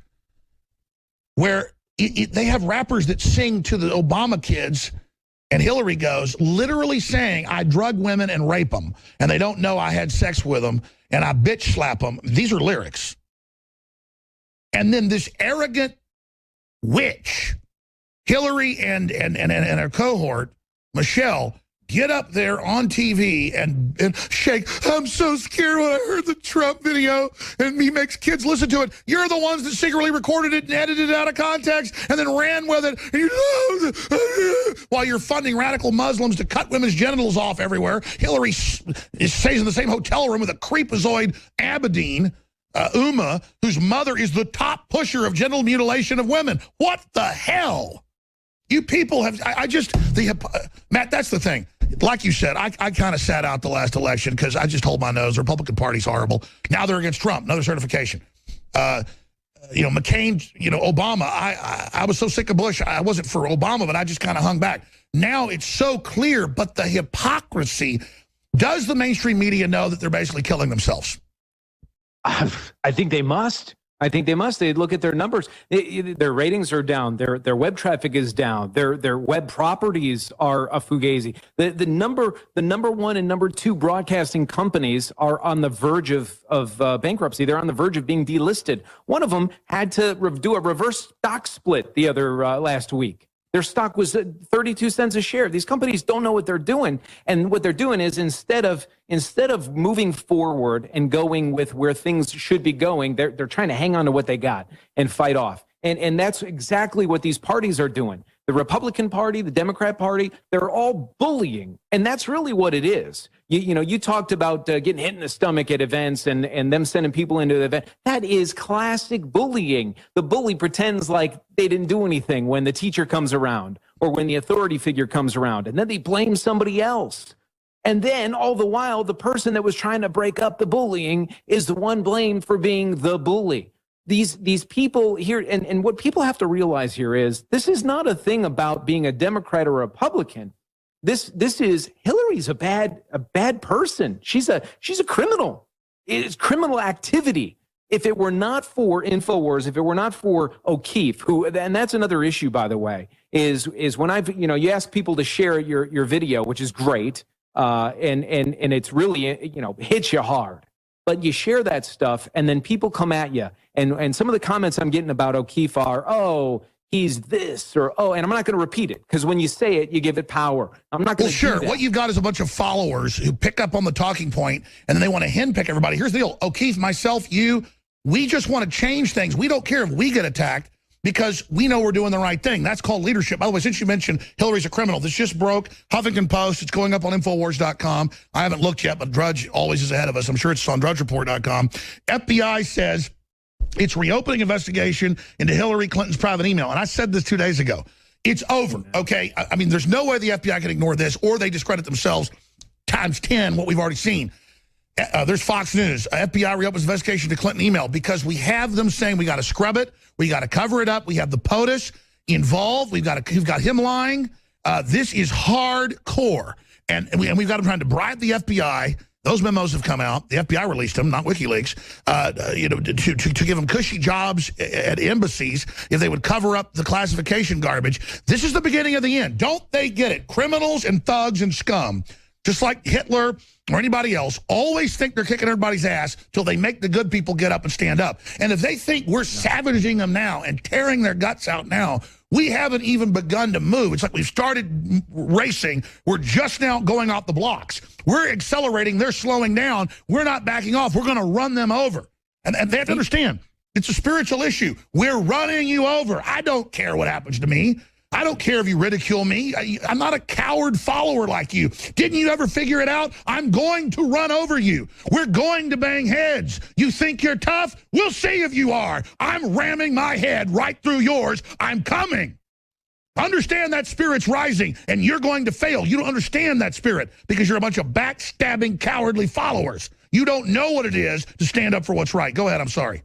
I agree. And what I want to encourage people, regular people, to stop doing is this nitpicking where somebody shares something with you. Yes, fact find. Yes, look up the facts. Yes, do all that stuff. But this taking sides with the side that you took sides with before, you know, this idea that because you were, my grandfather is a first-generation born American, and he was a Democrat for 100. If he were around today, he would not be voting for Hillary Clinton. And he would say, he would have the good sense to say, she's not the right person. Not, I'm going to align with her because I've always aligned with Democrats. Not, I'm going to slam O'Keefe because I heard something about some other video that he did. I want people to stop it, because what happens is you should be thanking O'Keefe. You should be thanking O'Keefe for doing those videos, and Project Veritas for doing those videos, Alex for sharing them and spreading them so that you know about this massive grand-scale corruption. You should be thanking WikiLeaks. I saw Sarah Silverman on, somebody retweeted, it might have been Anthony Cumia. He retweeted something about Sarah Silverman, the comedian, raunchy, despicable comedian, not even funny. A lot of people like her, right? A fake feminist operative to actually enslave women.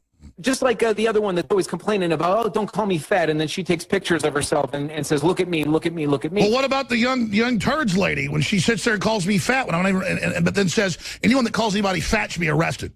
Yeah, well, it's okay to call you fat because you're a man. We can make fun of white American men all day long. That's a whole topic for another time. But Anthony shares this tweet from Sarah Silverman saying, why is WikiLeaks verified on Twitter?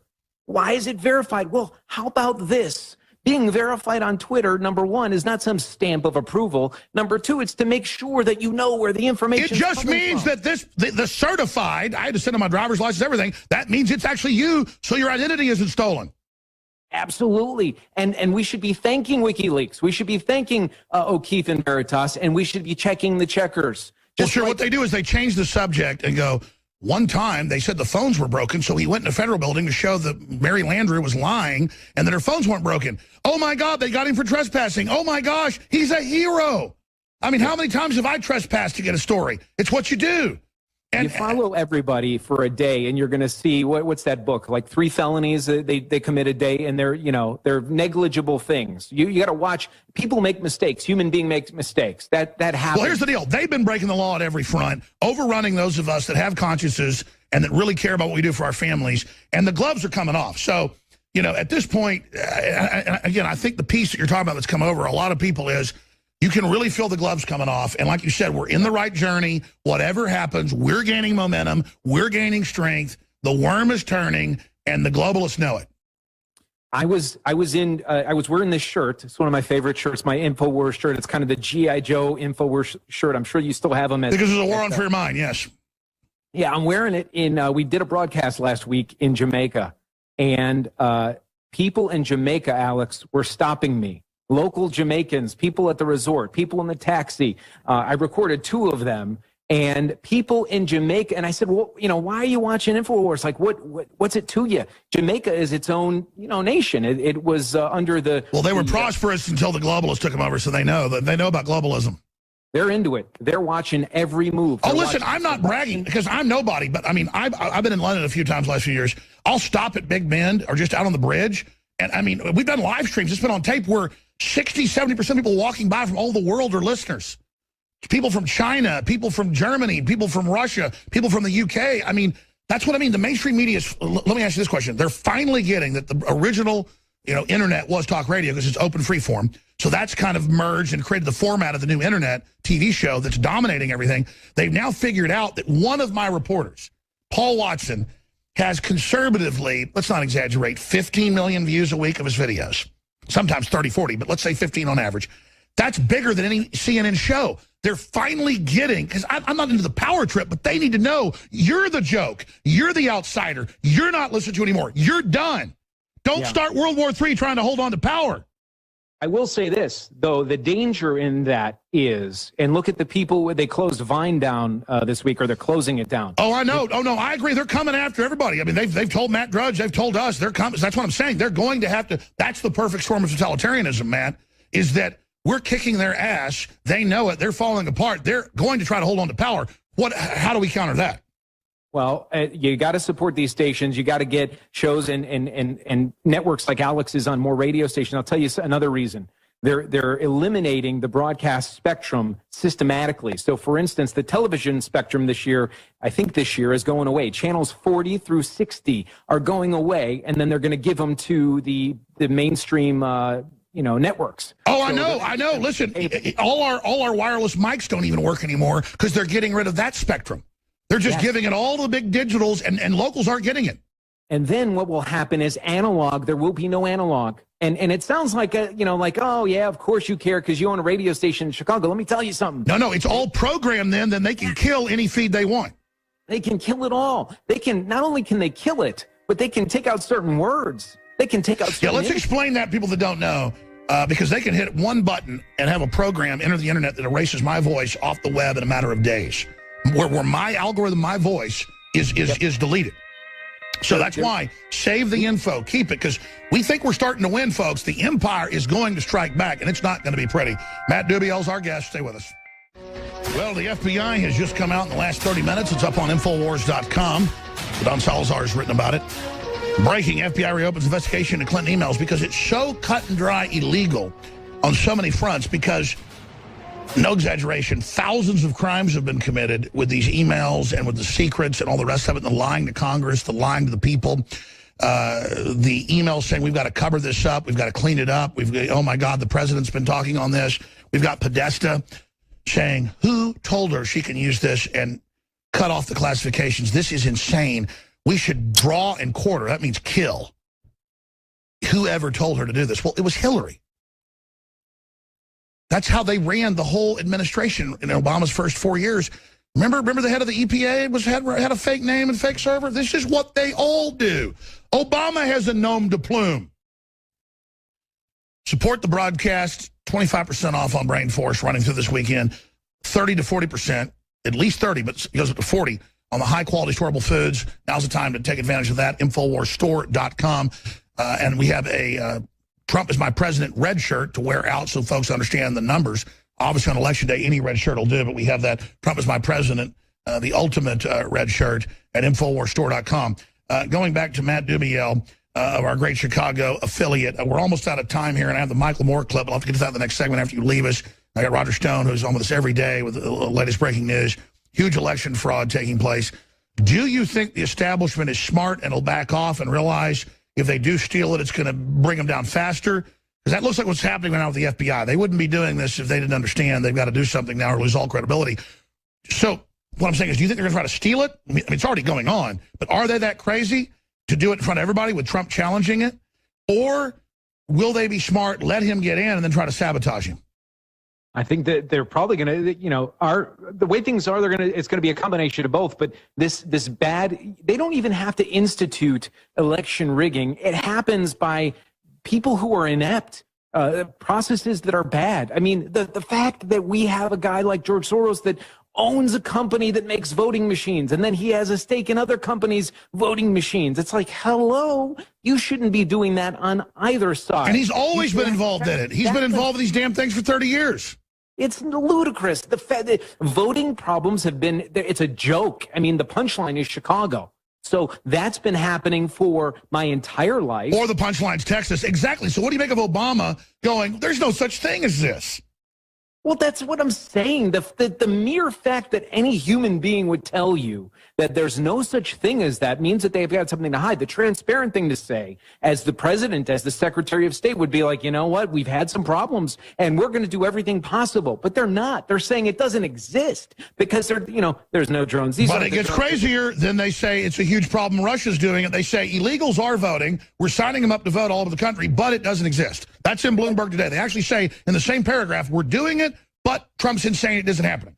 So they're master hypnotists, all of them. They're all master manipulators and linguists. They take the emotion from one thing and they project it onto something else and say, oh, I'm going to reframe this. This is the bad thing. So yes. And Trump does that a little bit, except you'll notice what he does is it's not manipulative. He'll go and say, oh, yes, you're right. That did happen. And here's why we're going to fix it. It's very different. It's something everyone needs to watch out for. It's, by the way, one of the reasons those mainstream media outlets are having trouble. It's because people have sort of woken up to this idea of, well, wait a minute. You're saying that doesn't happen, but I know that happens.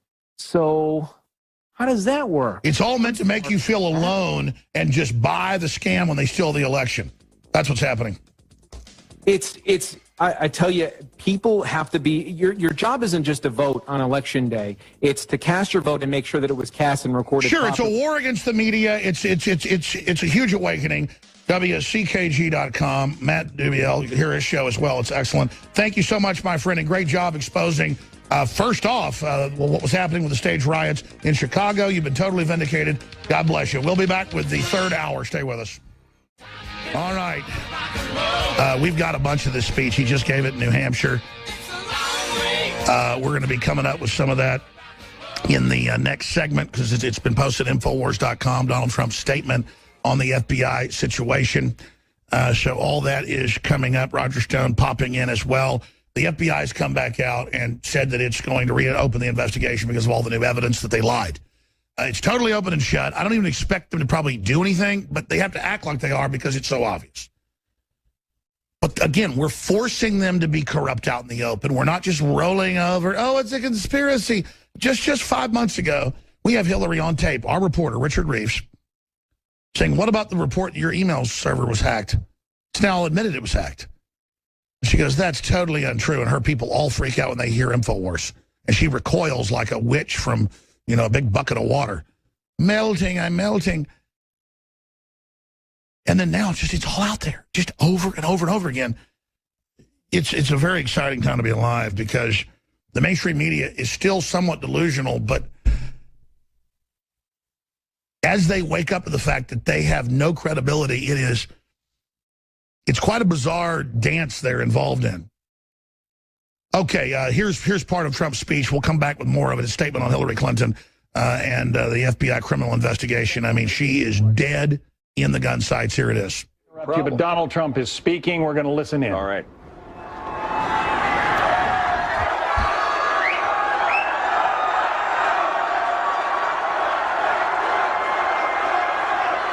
Thank you very much. We love New Hampshire, I can tell you that. I need to open with a very critical breaking news announcement.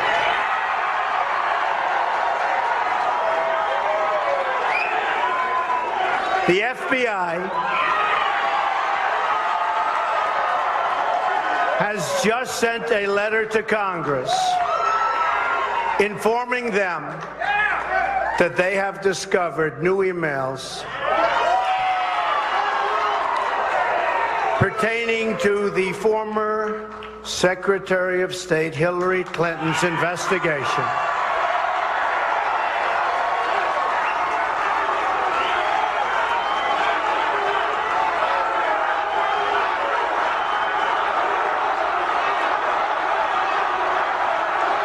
Well, you hear that? That is a lust for justice. You're never going to stop it.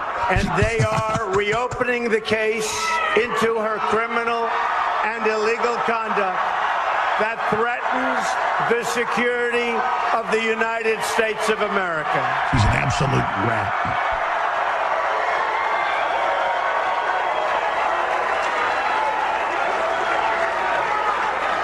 Hillary Clinton's corruption is on a scale we have never seen before. We must not let her take her criminal scheme into the Oval Office. Unbelievable.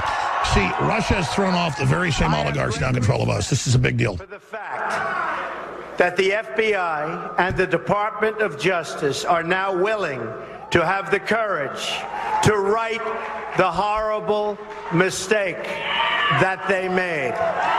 We'll be back, folks. Let's pause it. I know it's live right now. We're going to come back with more of this. This is epic. Oh, this is such a time to be alive. Wow.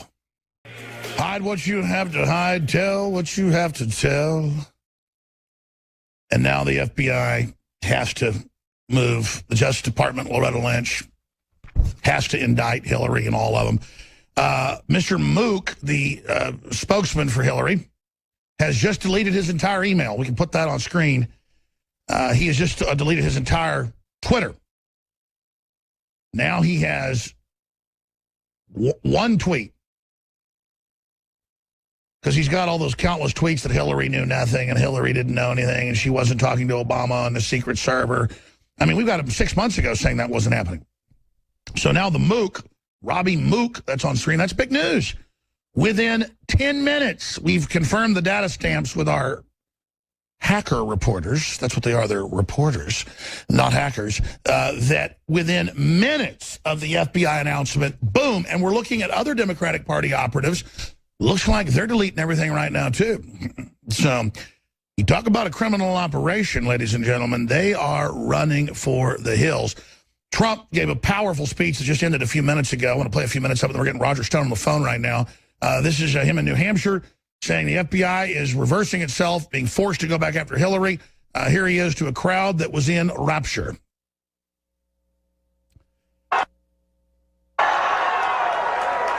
I have great respect for the fact that the FBI and the Department of Justice are now willing to have the courage to right the horrible mistake that they made. Enough with Soros. I mean, it's got to end, okay? Jeez. This was a grave miscarriage of justice that the American people fully understood. And it is everybody's hope that it is about to be corrected. Yeah, she needs to be SWAT teamed right now. And Media Matters and all the rest of you, you've engaged in racketeering, it's clear. Leave the country now while you still can. That is a big announcement that I heard 10 minutes ago. And I guess, obviously, most of you folks have heard about.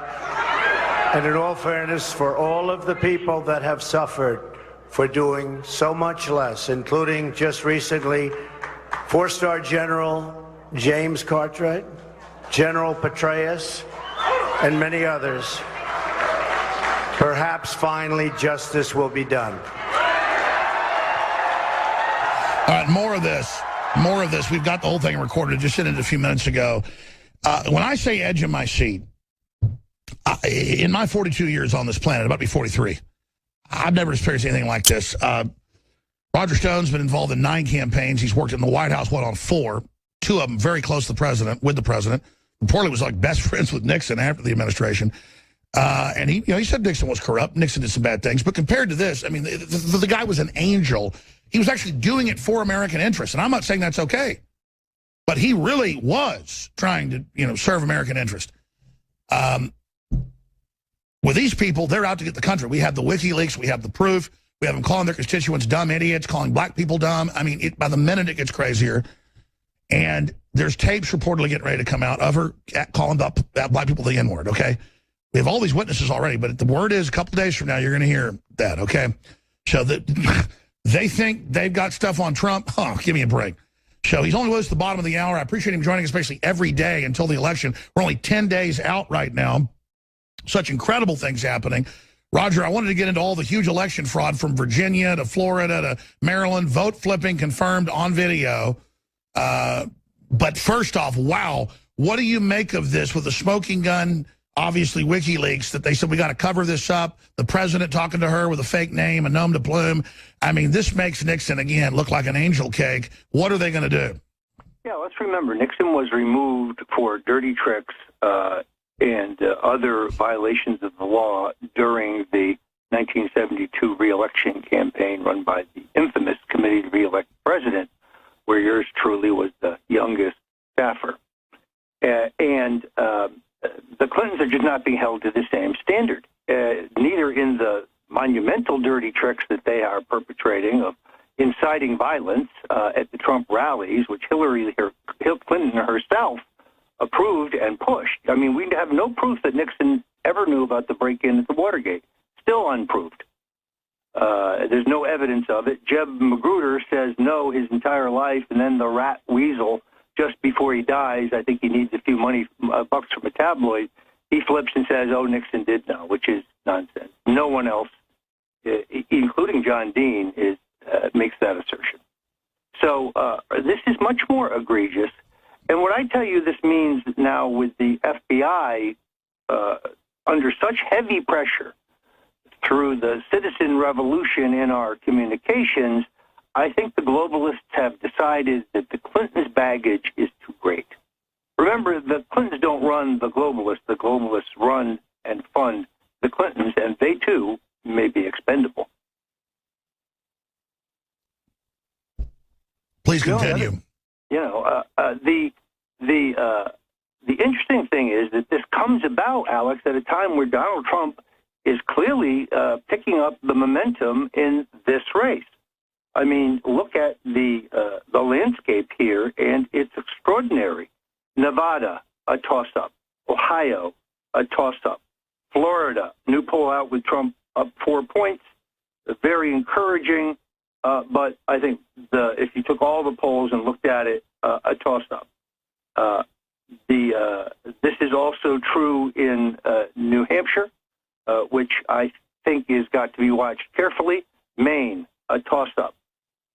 And then what moves into this, but just this last week, Real Clear Politics makes Pennsylvania a toss-up. Now, Alex, let me tell you, the single best field general in the Trump army, a guy who is a West Point graduate and one tough veteran, David Urban, probably the toughest political operative, one of the most organized, buttoned-down, focused professionals I've had the honor of working with, deeply, once the chief of staff for one of your friends, Alex, Senator Arlen Specter, and an enormously resourceful and combative general, and Pennsylvania, under his command, can come through.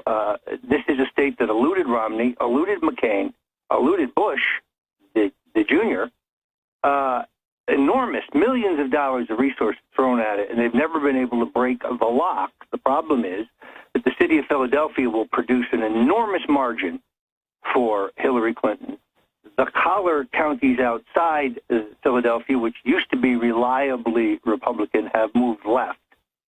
As white people have fled the city, and then more affluent middle-class blacks have fled the city, and they move out to the suburbs because it's cleaner and it's safer and the quality of life is greater, they maintain their Democratic registration.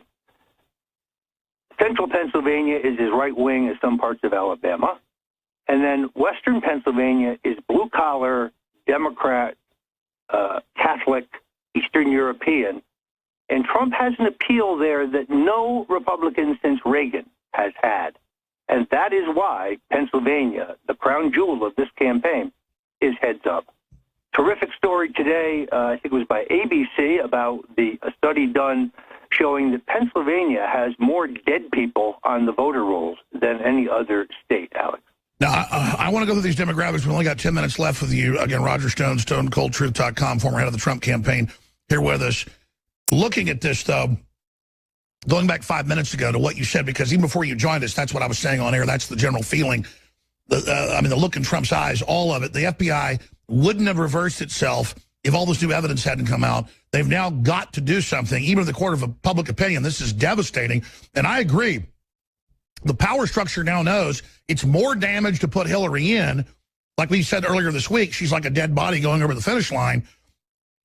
So what do you expect to happen now? Or does she control the apparatus of the party so much that even the globalist won't be able to stop her trying to steal it? I mean, this is the most epic next 10 days that I can even imagine. This is so edge of my seat.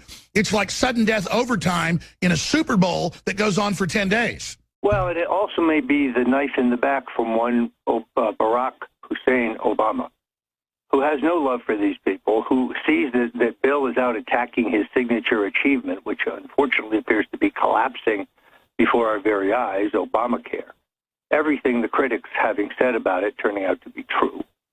But let's remember that Loretta Lynch and Comey and everybody who has led the governmental cover-up for Hillary, they all report to and answer to the President of the United States.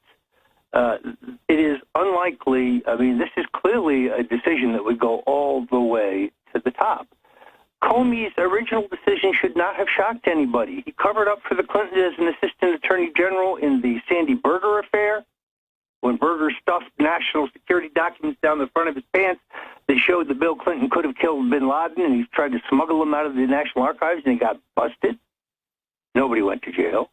Then he covered for them for the Mark Rich pardon when Mark Rich, the fugitive financier, and his partner, a guy named Pincus, arranged multi-million-dollar contributions to the Clinton Foundation, and on the closing days of Bill's presidency, lo and behold, he gets a pardon. So it is extraordinary that Trump already had the momentum. This is moving Trump's way. Now this event, which has to be the biggest bombshell of this campaign. I agree. This just adds accelerant to it. It's like pouring gasoline on a prairie fire, and Trump has lit a fire. You know, I have, as my friend Steve Bannon would say, this is epic. This is epic. So let's as the wolf says in Pulp Fiction, let's not start whatting yet, and we don't have this in the bag yet. How does the empire strike back? False flags, wars. I mean, if Hillary and her controllers have shown one thing, they are full of psychotic hubris. So what do they pull next? You know, I think in the end, it's important to note that it's the sum total of all this information, James O'Keefe's incredible videos at Project Veritas, the leaks of WikiLeaks, which only weeks ago our critics, Alex, were saying they will amount to nothing. Assange is in retreat. Just what we've seen so far is incredible. The President of the United States knew she was lying about her email. Incredible. Doug Band is talking about how the Clintons can enrich themselves. The greed is a key issue. Sure. So thousands of wounds, one of which should be fatal if we had justice in this country. There's no way to survive it. They have been roasted in the court of public opinion. They have been burned like Count Dracula at high noon.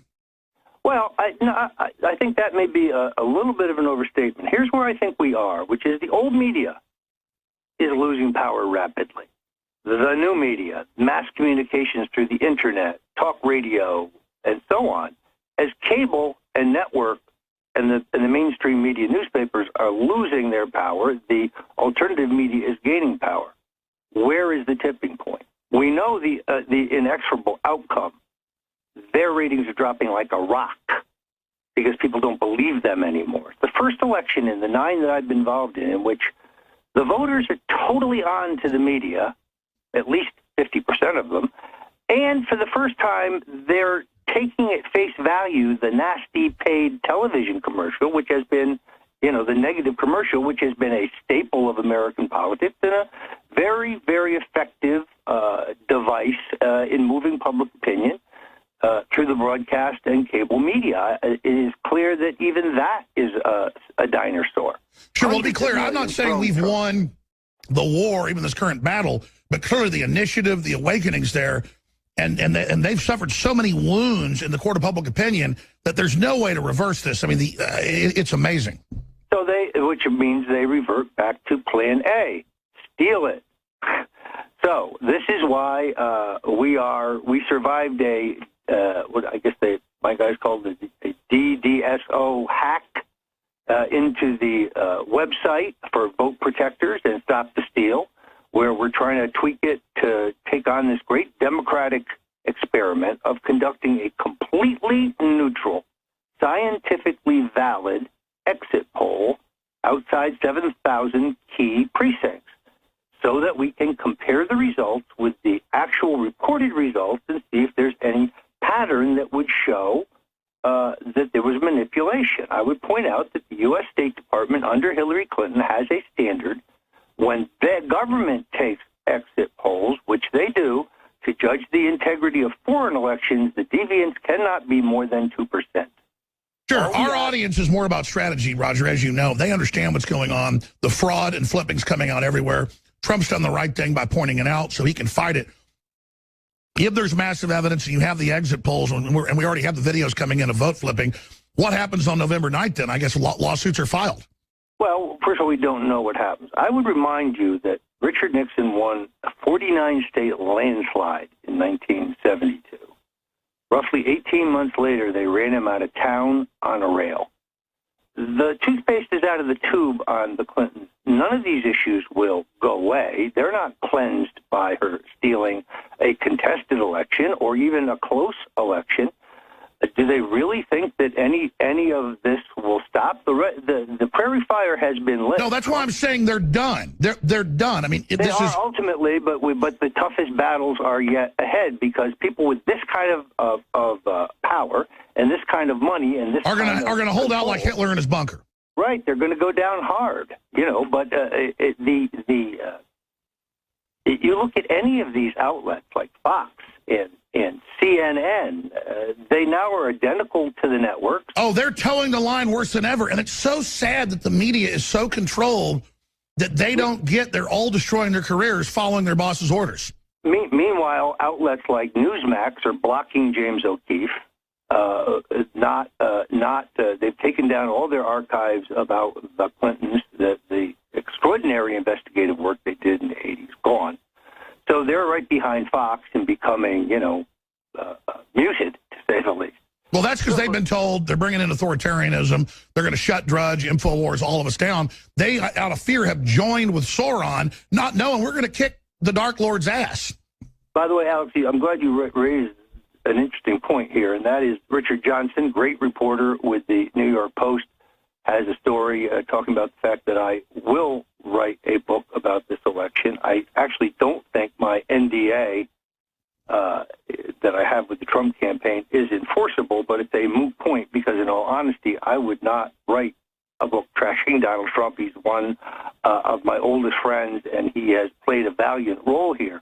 The credit goes to the man in the arena, not the guy who sits on the sidelines and points out where the strong man could have done better, but the guy who actually gets in there and fought, and he has worked like a demon to overtake the globalists and to win this election. So the idea, and this may just be a miscommunication, that I would write some tell-all, well, it would be a tell-all on this election. And there will be people who don't like this book, but I am not in the business of trashing a friend of 40 years. There's some things he's done great. There's some things that I would have done differently. But in those cases, Alex, I bite my tongue. Well, we're 10 days out. And I think he's going to win. He has run it his way, and he is closing in on this fast. I think the late momentum is with Trump. Roger Stone, I look forward to speaking to you again, hopefully this Sunday, 4 to 6 p.m. when I host the broadcast live. What an incredible time to be alive. StoneColdTruth.com. Thank you. Alex, on Sunday, I'm going to give you a special report on Florida because I really think the Trump campaign is on the move. All right. Fantastic news. Thank you, Roger. Great. Thanks, Alex. And I want to explain this. This isn't about a power trip. People need to know the facts here.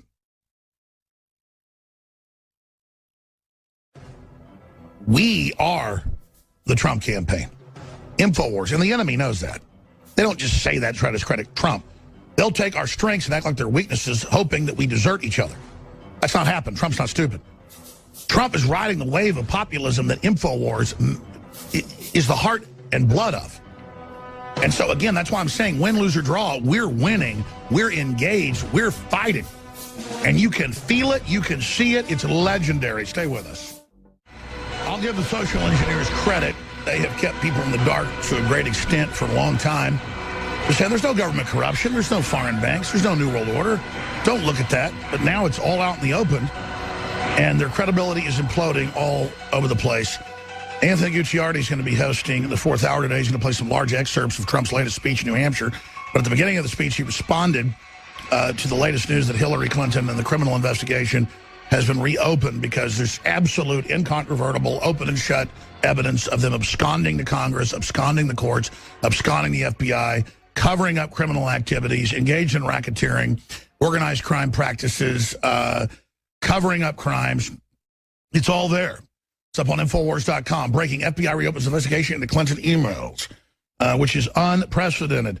But as Roger Stone said earlier, either way, it is seriously the end for these people. So let's blow up DrudgeReport.com. I should probably go over some of those headlines for people. In fact, we'll do that in a moment. A bunch of news I haven't gotten to. We should probably open the phones up as well and get your take on where you see this race going and what you think of all the news of election fraud coming out. What's that new one that's in red? Blockbuster audio? I want to see that. What's that say?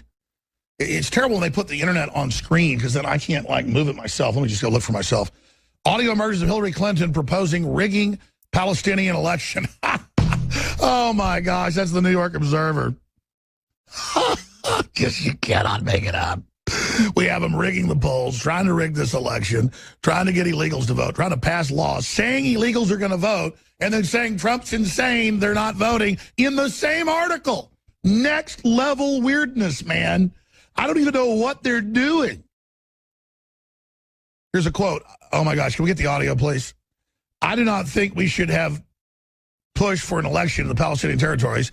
I think that was a big mistake, said Senator Clinton. And if we're going to push for an election, we should have made sure that we did something to determine what was going to win. And look, you know, when I call Bernie supporters people in their mother's basement that are baristas, that's because the globalists set it up that way so you'd be a service person and can never actually control your own destiny. I don't get off on you being poor. They do. I'll openly tell you you've been dumbed down if you're one of those people. I mean, she dresses people up like supporters of Bernie that has them go attack Trump rallies. It's now confirmed. We told you first, and you just still don't care and you love Hillary. You're a dumbass. You're an idiot. You're a moron. And you don't have a right to take my country and flush it down the toilet because you think it's so horrible as you sit here in a lap of luxury compared to anybody else. Yeah, North Korea and places ain't doing too good. So we have the audio of that. We're going to play that after this because this video is up on Infowars.com. The headline is, "This viral video has Hillary Clinton running scared. The wildest campaign ad you'll ever see." And I haven't checked since we started the show. Can we go to Facebook and see how many that version has? Again, people would think that I should be happy that, you know, that had 700,000 views this morning and a few other copies on YouTube, another 300,000 or so. So, yeah, it's 1 million views. Okay. Less than 24 hours. Okay, sounds great. I'm not happy with CNN numbers, okay? I want 20 million views on this to devastate the enemy. So let's go to our Facebook and see how many. Okay, it's 823,000. Now, see, we've only gone up 123,000 in the last 3 hours. I mean, and I'm not bitching. I'm not saying you haven't done a great job. This is the most powerful campaign ad of the entire season. It's devastating. And it's a campaign to stop nuclear war. It's not even political. And it will reach liberals that still have some shred of sanity. It has the generals warning of World War III. It has the Russians warning of it. It has Hillary saying she wants it. I mean, it's in her own words. It's powerful. It's 10 times better than their disinfo piece they had in 1964 against Barry Goldwater. This time, though, it's not inverted reality against a great patriot. The grandfather of our whole reawakening of America. I've traced it back to him. You sit there and you look at this, ladies and gentlemen. This is the truth.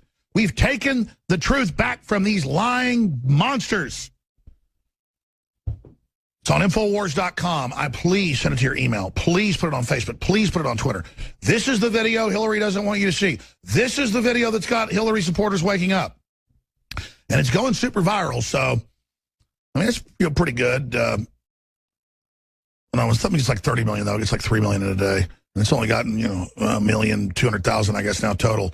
And I'm not complaining, but it needs 20 million. It needs 20 million, 20 million, 20 million, 20 million, 20 million, 20 million, 20 million.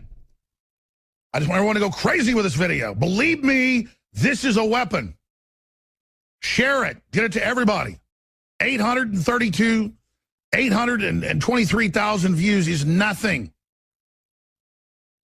I mean, I do videos in my backyard that get like 5 million views, and I go, oh, why did this video get that? And then this gold, this purity, this beauty, this veritas, this luscious little jewel, just thrown down the cliff to bounce into oblivion. Now, sure, 1 million views, 1,200,000 views, if you count all the videos where we've doppelganged it, is not chopped liver. But we need to go to the next level.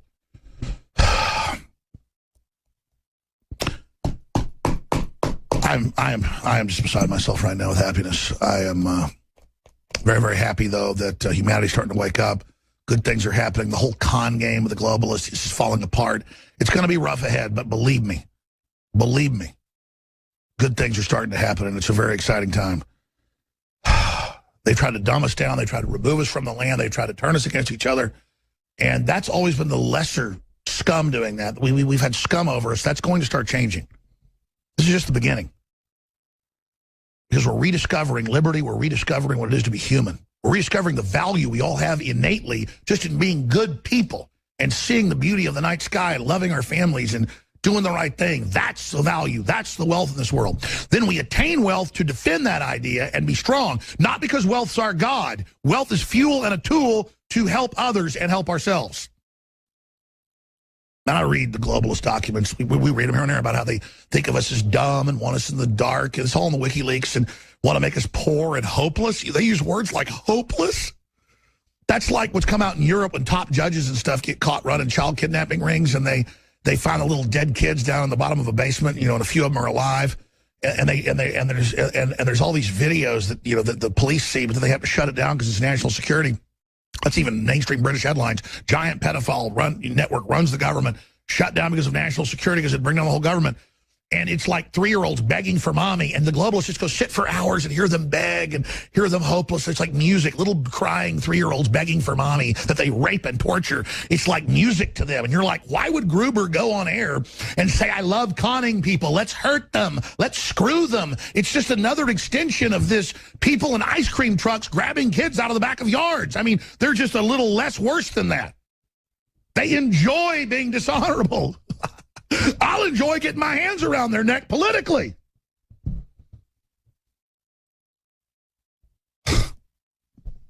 And man, let me tell you, I feel sorry for the mainstream media. The dishonor, the cowardice, the lies, to write the lies they do about me and Trump. Because let me tell you, there's few people that get to actually sit there and get the same treatment Trump's got. And I'm not complaining or saying, oh, look how big I am. I'm saying it means nothing. I'm glad they attack me. They're scum. I'm glad the enemies of humanity don't like me. I said I'd take calls. Probably need to launch that phone system. 800-259-9231. 800-259-9231. But I thank my lucky stars every day that I'm not a scumbag. Oh, it's so... You people, all you care about is what people think about you. You globalists, you minions, you trendies. Thank God I'm not associated with you. Please lie and demonize all you can to separate me from you. Please, because let me tell you, I got a little bit of you in me, and I'm ashamed of it. I mean, you people are a freaking joke, man. You are the most scumbag, dishonorable filth the world has ever seen. You have it out for poor people to keep them poor? You want us hopeless? I mean, God almighty. I'm not putting up with you. And nobody else is, for that matter. And that's just a natural, God-given instinct. And that God-given instinct's coming back, and the more they try to suppress it, the more it's going to blow up in their face. I want to play the nuclear war video that's so important. That's on Infowars.com. If they want me to do the third-party plugs, which I want to do, they got to actually give me a folder. So they're always telling me to do that, and then I get it, and I need to. But I got to have a folder to be able to do that. Might be in there, but I missed it. Yeah, we'll do it after the nuclear video, I guess. I'm not going to belabor this any. Unique storable foods are high quality. You can always eat your insurance. 30 to 40% off of the best high-quality storable foods out there. We're running a special right now. InfoWarsStore.com. We have 25% off on Rainforest. That ends this weekend. We have 30% off on the G2 ProPure King Gravity water filter. Now 30% off at InfoWarsStore.com. That is a huge deal as well. Please take advantage of all of that. InfoWarsStore.com or call toll-free 888-253-3139. And they can't stand that we rediscovered America and to have our own platform and to sell high-quality products. And they get up on TV and say, oh, it's horrible. He sells water filters. Oh, he's terrible. Oh, he sells seeds. So he sells things. You know, they got Prozac ads every other commercial. I mean, just go to hell. We see right through you. And the listeners get it. Solutions from Science is an amazing solar panel system. They can expand them out, and their best-selling model, the Perfect Power solar generators, are top of the line. I've got one personally. I've got another unit that's older as well I bought from them. It's expandable, so you can make it as powerful as you want to. Normally $6,000. I can't believe they're doing this. They're letting them go for around $1,500. Visit PowerGridChaos.com. That's PowerGridChaos.com and get yours before they are gone. Gone, gone, gone. And don't forget United States Gold Vault. Will you and your family be protected when we have another economic meltdown? I believe an economic crash is coming. It's already happening in most of the world, and you should protect yourself with real money. Do you want to be a victim, or do you want to be prepared? Take action with the company I trust, United States Gold Vault, based right here in Texas. Call today, 844-321-ALEX, 844-321-ALEX. They've created a game-changing gold and silver survival packs filled with physical gold and silver coins that could help safeguard what you will need most in a financial crisis, money, not paper. I personally have secured my emergency backup with gold and silver. Don't wait till it's too late. Call the United States Gold Vault now at 844-321-ALEX, and you'll get a rugged double locking bank bag to securely store your gold and silver absolutely free. United States Gold Vault, 844-321-ALEX. Okay, I want to go to a few phone calls. Since I mentioned it, here's the nuclear war video that is so critical. I want to thank everybody that's already sharing it, but let's get people to watch this. Let's send this out to everybody we know. Let's talk about why the world is warning of nuclear war if Hillary's elected. Let's be inventive. Let's get local TV to cover this. This is very newsworthy. Here's the report. The bottom line on nuclear weapons is that when the president gives the order, it must be followed. There's about 4 minutes between the order being given and the people responsible for launching nuclear weapons to do so. As president, I will make it clear that the United States will treat cyber attacks just like any other attack. We will be ready with serious political, economic, and military responses. They're voting for peace on planet Earth if they vote for Trump. But if they vote for Hillary, it's war. We came, we saw, he died. With her, you'll end up in World War III. I want the Iranians to know that if I'm the president, we will attack Iran. Right now, Senator, for us to control all of the airspace in Syria would require us to go to war against Syria and Russia. The U.S. military has just raised the threat level to DEFCON 2. Meanwhile, Hillary Clinton is still threatening Russia with military action following unconfirmed reports of further hacking. It's like she's not even concerned about the repercussions. Of course not, because she's... There's a really loud noise. All right, looks like we're having a little bit of technical difficulties. We'll try to get Leanne back on in a few minutes. When the president gives the order, it must be followed.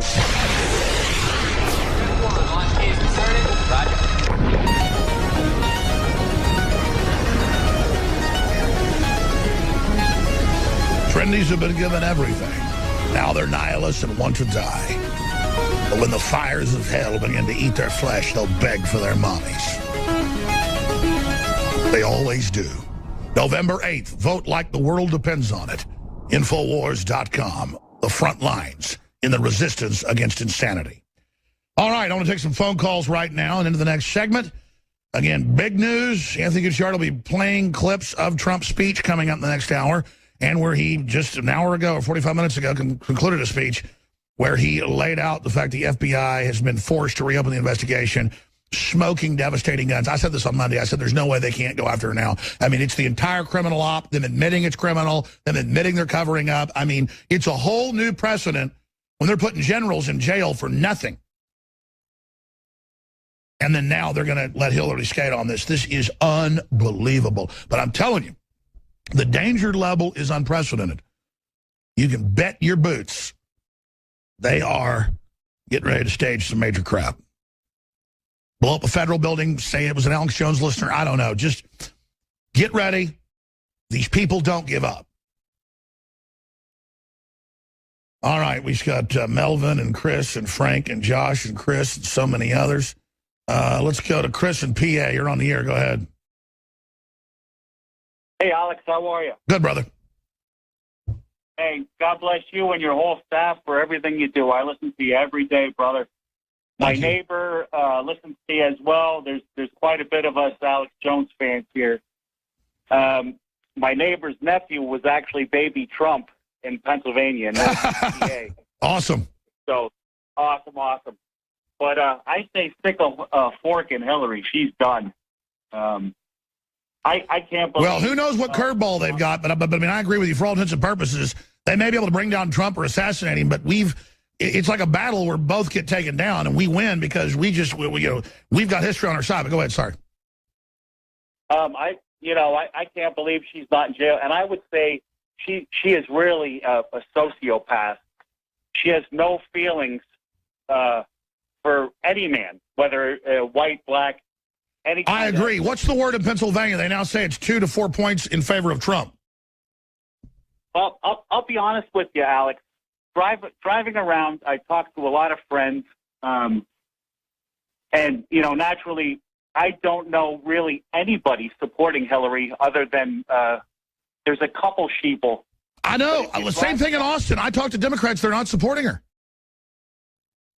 And if you drive around, I count the signs, and I'm talking. There's probably like a 1 in 30. Probably even higher ratio that actually are for. Amazing, Chris. Great points. And listen to me very carefully, Chris. It's going to be you, the listeners, that are the game changers. Shoot a video, show the signs, talk about it, post it on YouTube. If everybody does that, this will take it over the top. If you are receiving this transmission, I keep telling you, folks, it's not a slogan, it's the truth. You are the resistance. I'm Alex Jones. I've studied history. I've studied the globalist. I know their weak spots. It's quite easy to defeat them as soon as we reach out to folks and let them know this is about self-determination. They attempt to put you into a psychological, cultural, but also physical trance in the final phases. This is mainstream news. So the suggestibility of the general public, people are in a near sleep-like state, TV heads, they're just not alive, really. They're in a coma. And that isn't rhetoric. That's what's going on. So we're breaking the matrix here together. Believe me, the rabbit hole goes a lot deeper than Donald Trump, but it's a manifestation of the awakening, another wave in the awakening, in the animating contest of liberty. We're on your calls right now, right into the next hour. I want to just tell you about Harvest Right, harvestright.com. Amazing, incredible dehydrator systems, beautiful little systems as well. Look great as an appliance in the kitchen. I've got one. I bought one over a decade ago. I got another one recently. I've been trying to get them as a sponsor forever. We got them. Harvest Right created the most amazing home appliance, a home freeze dryer that helps you be prepared. This appliance allows you to freeze dry your own food at home. Freeze drying locks in 100% of the foods and nutrients. So even 25 years later, the food will be healthy and tasty as the day you made it. You can freeze dry foods such as garden produce, proteins, and even whole meals like lasagna and beef stew. Harvest Right sent us some amazing freeze-dried food and their recipes, you name it. But, I mean, I've got the system, so I don't even need to go off that. I know how good it is. HarvestRight.com or call 800-594-4635, 800-594-4635, Harvest Right. Okay, let's continue with your phone calls here. Who's been holding the longest? Let's talk to Josh in Montana, listening on KMPT 930 AM. Josh, you're on the air. Thanks for calling. Alex, thanks so much for taking the call. I just want to let you know it's a pleasure to speak with you. I've been listening to you since I was about 14. the baseball game using the outhouse, and your website was scratched into the side of the door. And went and looked at it, and I was awoken. But got a question for you. Given that the reopening of this case against Hillary Clinton is coming so late in the campaign trail, just out of curiosity, say she does win the presidency, would she be able to grant herself clemency and exonerate her from all charges? Nixon tried that, and there was just court of public opinion. He couldn't do it. And so unless she starts a giant war and somehow has a successful coup and actually arrest everybody, which will totally blow up in her face, because we're active, we're exposing, people are ready for that. I mean, the military and police are just so ready. And again, they're not perfect, but they're America. The globalists are trying to overthrow us. So we'll settle our differences later after the dust settles. The issue is we're not having a civil war because a little piece of crap George Soros wants us to. And so nobody wants this to go into a hot war. But believe me, the Patriots are ready. And if David Brock and all these people think they're going to get away with what they've done, they're just idiots. They took our restraint as weakness, our kindness for weakness. And the truth is, that is not what's happened. And they're just starting to get a little taste of things in the information war. I mean, there's like stuff 10 times worse already planned for them that's non-physical. I mean, you think the stuff coming out now is bad? I mean, it's just people don't want to totally destroy the government doing this, though. But it's cancer. We got to cut it out. So if this therapy doesn't work, it's going to get worse. We can't cut it out, then it's going to go chemo radiation. See what I'm saying? Absolutely. So they want to bang heads, brother. They wanted to bang heads, didn't they? And now they're going to get to bang heads with us, aren't they? Absolutely, they are. And you look at Madeleine Albright and Hillary and all these people, you think they can bang heads physically or metaphysically? No. They've already been banging heads for a long time against innocent children, and God's physically striking them down as we speak. Fourth hour straight ahead, Infowars.com/show. If your station doesn't carry it. More of your calls straight ahead. Thanks, Josh in Montana. I'll be back this Sunday, 4 to 6 p.m. Central.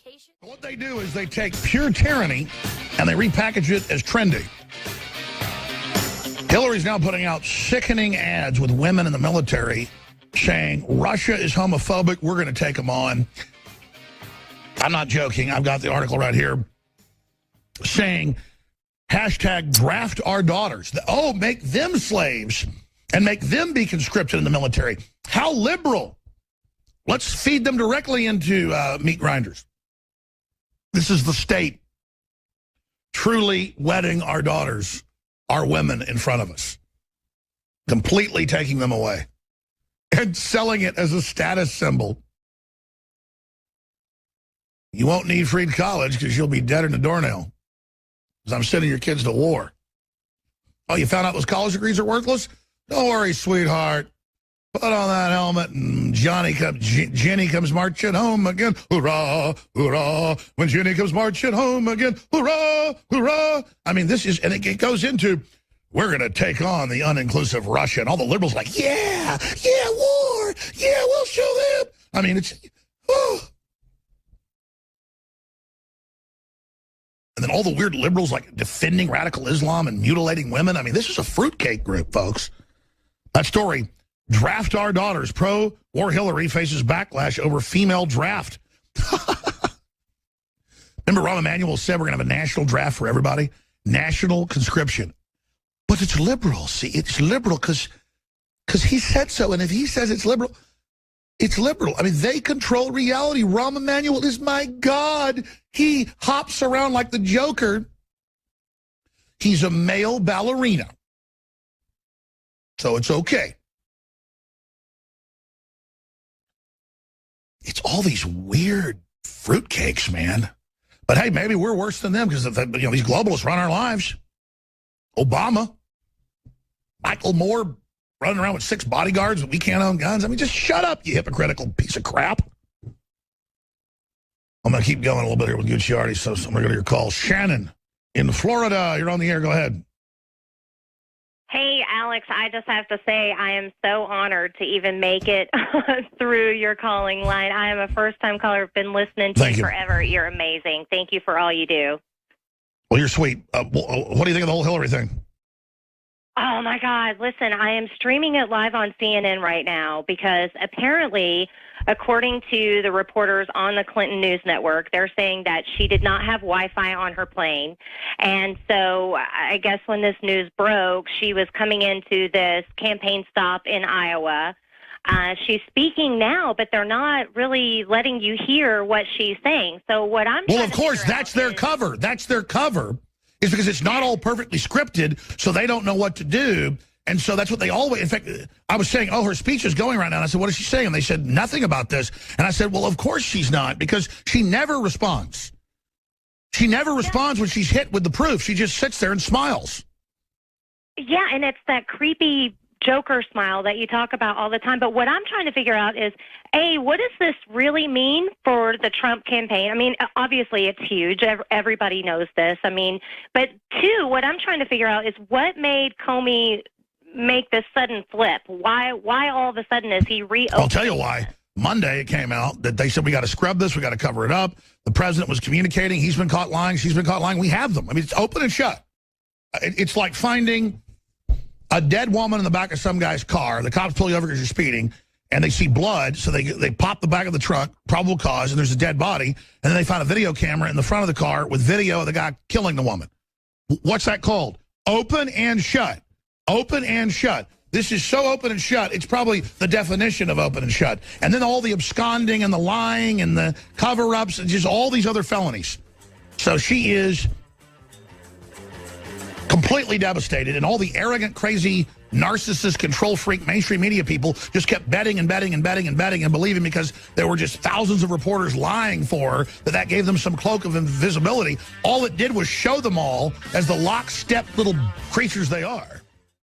All right, I want to go to Anthony Gucciardi, who's going to be hosting the shower in a moment. I was going to continue with your calls. Melvin, Jason, Frank, Ivy, Chris, and others that are patiently holding. The toll-free number to join us is 800-259-9231. Again, the woods are lovely, dark and deep. This election is amazing, but I've got miles to go before I sleep. I've got to, I'm going to follow a bunch of special reports right now. I'm going to get in there and shoot some videos promoting the most important ad of the campaign season, just an ad trying to stop World War III. It's not even political. It's going viral right now on Infowars.com. And the title of the video is, this viral video has Hillary running scared. So that's up on Infowars.com right now, and I really want to ask folks to get that video and send to everybody you know. I'd like it to have 20 million views between our Facebook channel and our YouTube channels. It's got like 1,200,000 last time I checked an hour ago. That's great. We should do this, like, post it to Paul's Facebook too. He gets a lot, like 3 or 4 million views on a lot of those videos. So we should do it like on different, people say, yes, we are posting the link to the YouTube on Facebook. No. Post it on Facebook video. See, I'm not here hiding proprietary secrets. I want people to win the fight against the globalist. Mainstream media will do something like post a video one place, find out what has the biggest monetization on it, because I can care less about making money on this. It's negligible. It's about stopping World War III. And then they'll just obsess over one video they promote the most. I've found it's best to put it on a bunch of platforms, and then it only makes it bigger. And so this video needs to go on Paul's Facebook, not just my Facebook, and not just his YouTube and my YouTube. We need it everywhere. We need it on every channel we've got. You need to copy it to your channel. You need to get it out to everybody, because that's the whole list of subscribers you've got that are going to be seeing this. And every little bit really has a giant effect. I mean, I wish. It's probably even put out a version that doesn't have InfoWars on it. So maybe other talk show hosts would use it and play it. I just want to stop the globalist. That's the goal here. Now, I want to play a few minutes of Trump as he was about to give a speech just an hour and 15 minutes ago in New Hampshire, learning that the FBI was going back after Hillary. And then I'll hand the baton to Anthony after we play about 5 or 6 minutes of this clip.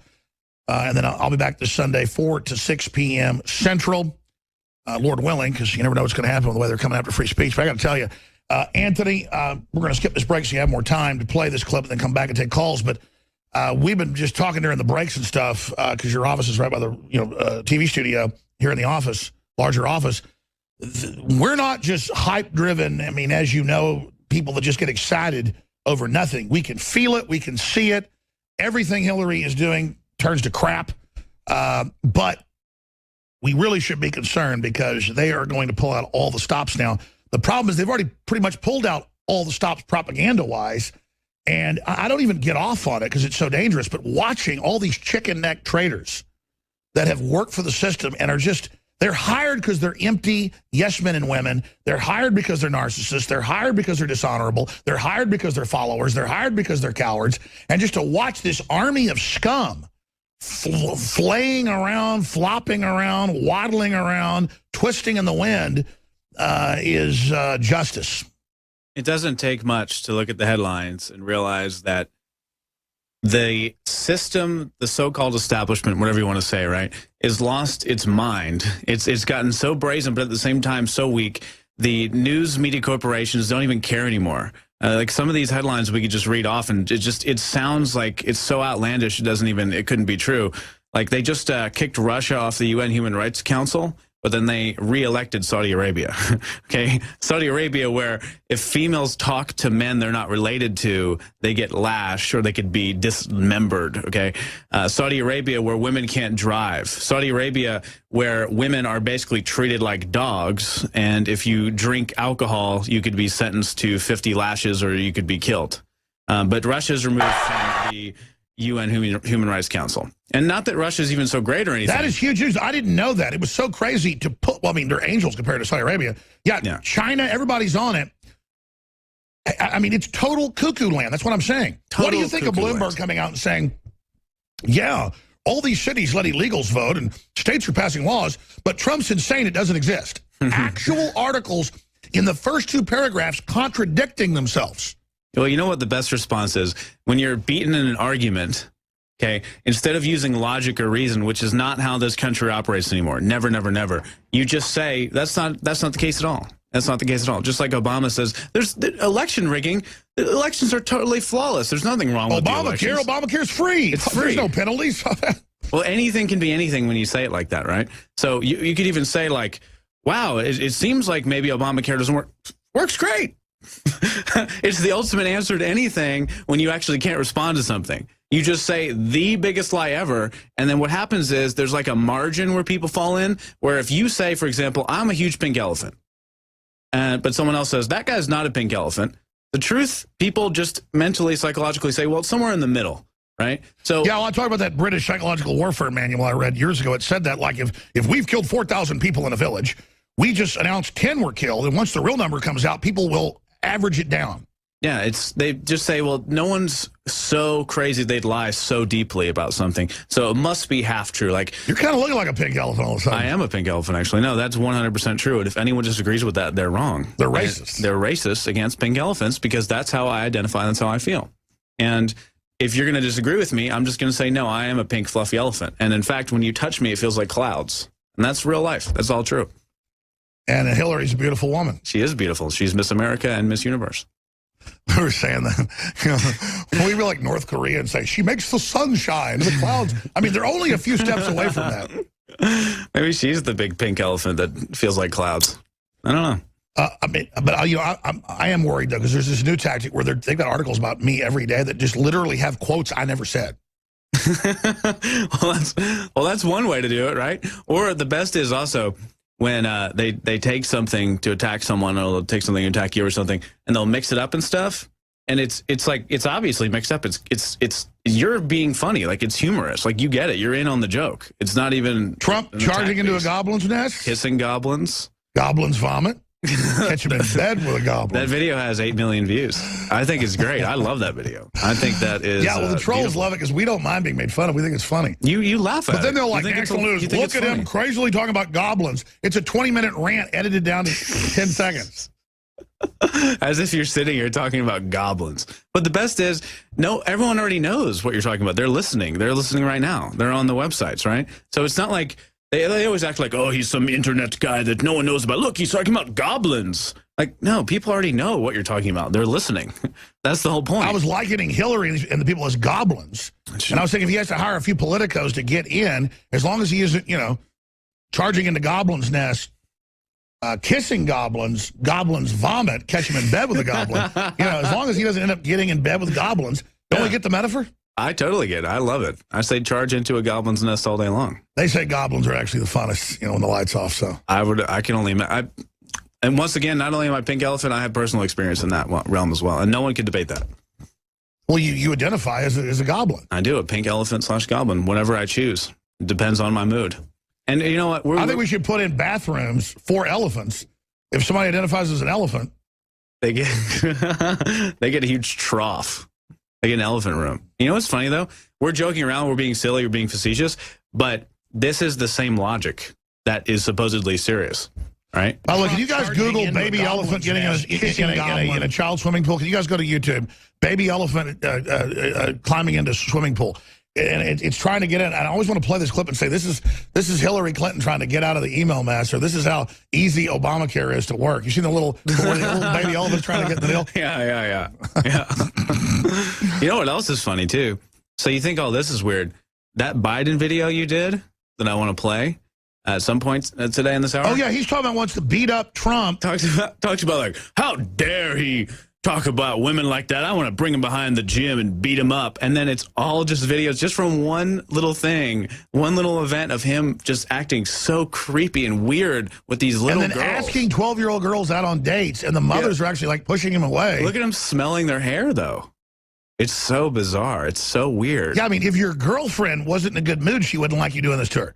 Well, this is like it's literal sexual advances. And the problem is there's hours of them. All he does is just grab this little girl. He runs at them. And he's like smelling her hair, and then he goes in for a kiss. Like he's like contemplating the kiss. He's like smelling the hair, and then you could tell him, you could see when he makes a decision, he like goes in to kiss, and then the girl's like, the girl like. And he says to the mother, I'd like to date your daughter. And he's like, let me get a one with her alone. And they're all like, ooh. She's like 8 years old, 10 years old. I don't know however old she is. Oh, this is so creepy. Super weird. Dude, if some guy was doing that to my daughter, I'd punch him right in the nose. Well, he's going to beat up Trump, so. Oh, yeah, right. He's a ball. I'm so sick of these wannabe gangsters. I guarantee you that guy, man, getting a boxing ring with him, I mean, when he was young, whatever, it'd be a joke. What a piece of crap. I still think we should do a boxing event with you and another contender. All money goes to charity. I think people would love to watch that. Get my ass kicked, probably. No, I don't know. I got to trade punches with Weldon. I'm old now. I can't do it. Anyways. All right, we're going to skip this break. I want to play this Trump clip. You take over, and I have that other one. I mean, that's the thing about Biden. Biden caught groping little girls. I mean, you can't make this up. The White House has all these top rappers singing songs at the White House about raping women. And then Michelle's all cracking voice, Trump the tape. I'm scared. It's non-logic. Remember I played that one song for you? It's literally like about date raping girls and stuff. And here's the thing, though. They make such a big deal and say, oh, everything is so horrible. It must be politically correct, blah, blah. And then they invite these people to the White House. It's a big joke. Well, I want to know who wants a woman passed out when they're having sex with them. It's kind of like these Muslims that want 40 virgins. Sounds like a freaking nightmare. I mean, who wants, well, it does show these Arrested Development. These guys like, I get the champagne, put the molly in. They don't know what I did. Do what I did the next day. You know, it's like, bitch slap, boom. They're like, oh, you're so liberal. But look, it's one thing if those rappers want to rap about that and like rap about killing cops or whatever. Great. They can do like, cool. That's your thing. Yeah, just don't run around going, you're so upset about Trump, which they actually had rappers do. Trump you can't have it both ways. If you're going to listen, like, I'll listen to some so-called, lewd music, whatever. I'm not going to listen to that music, though, and then say, oh, my God, did you say a curse word? How dare you? It's the weird, illogical, like, unreasonable thing where they praise it and invite those people to the White House, but then act like they're going to cry when they heard something. Oh, I know. I mean, Michelle Obama with the fake cracking of the voice, I can't sleep. I'm scared, Trump. And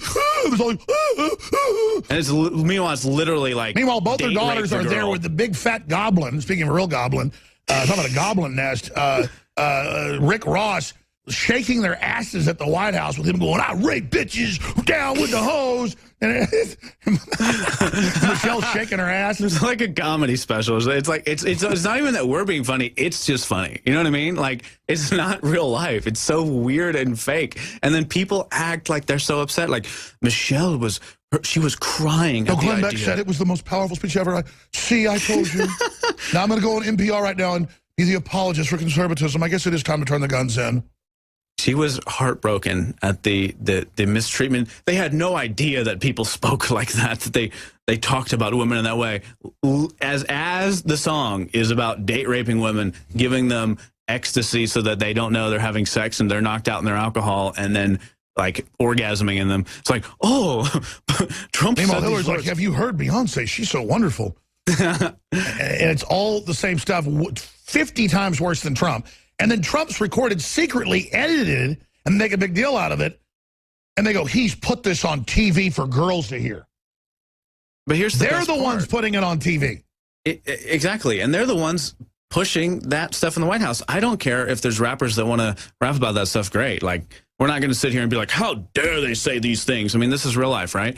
But to propose that they're amazing, but anyone else they disagree with that says anything, oh, they're going to cry. So fake, so scripted. It's like a play. It's like an elementary school play where you just kind of clap along like, oh, yeah, good job, you know. But it's so obvious, and they don't even play the roles, and they just say things like, it's just great. Nothing's happening. It's totally fine. I mean, well, we've got the videos of Biden perving out, so I want to let you get to that, get to these other calls coming up. But right now, here is Trump as he learned, right as he gave a speech, the FBI's reopened the investigation, which just shows that the public knows what's happening. They can't get away with it. The new smoking gun evidence has come out in the WikiLeaks, and this is huge. To quote Trump, here it is.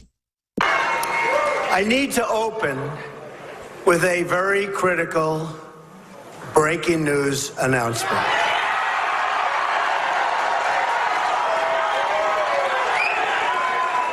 The FBI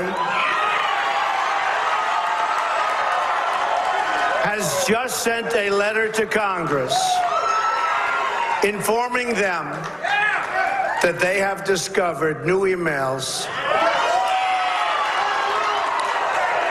pertaining to the former Secretary of State Hillary Clinton's investigation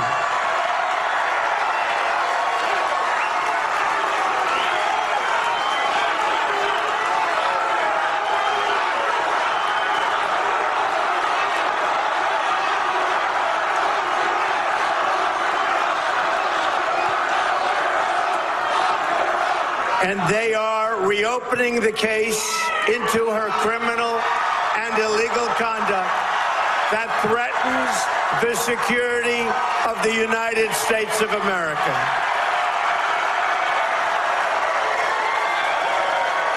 Anybody thinks this movement's going away? Hillary Clinton's corruption is on a scale we have never seen before. We must not let her take her criminal scheme into the Oval Office. I have great respect for the fact that the FBI and the Department of Justice are now willing to have the courage to right the horrible mistake that they made. Makes you wonder what led them to do that. This was a grave miscarriage of justice that the American people fully understood.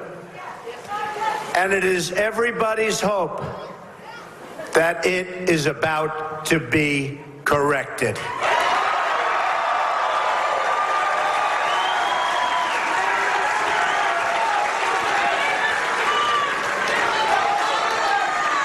So that is a big announcement that I heard 10 minutes ago. And I guess, obviously, most of you folks have heard about.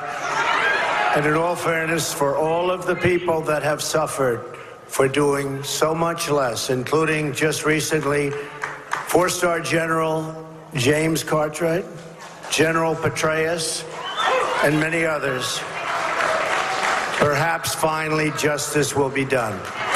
I don't think anyone's mentioned, earlier Alex broke this, that Twitter of the individual that was apologetic and saying Hillary did nothing wrong, there was no emails that were bad in any way, who I guess worked for her, he deleted all his tweets. The rest of my speech is going to be so boring.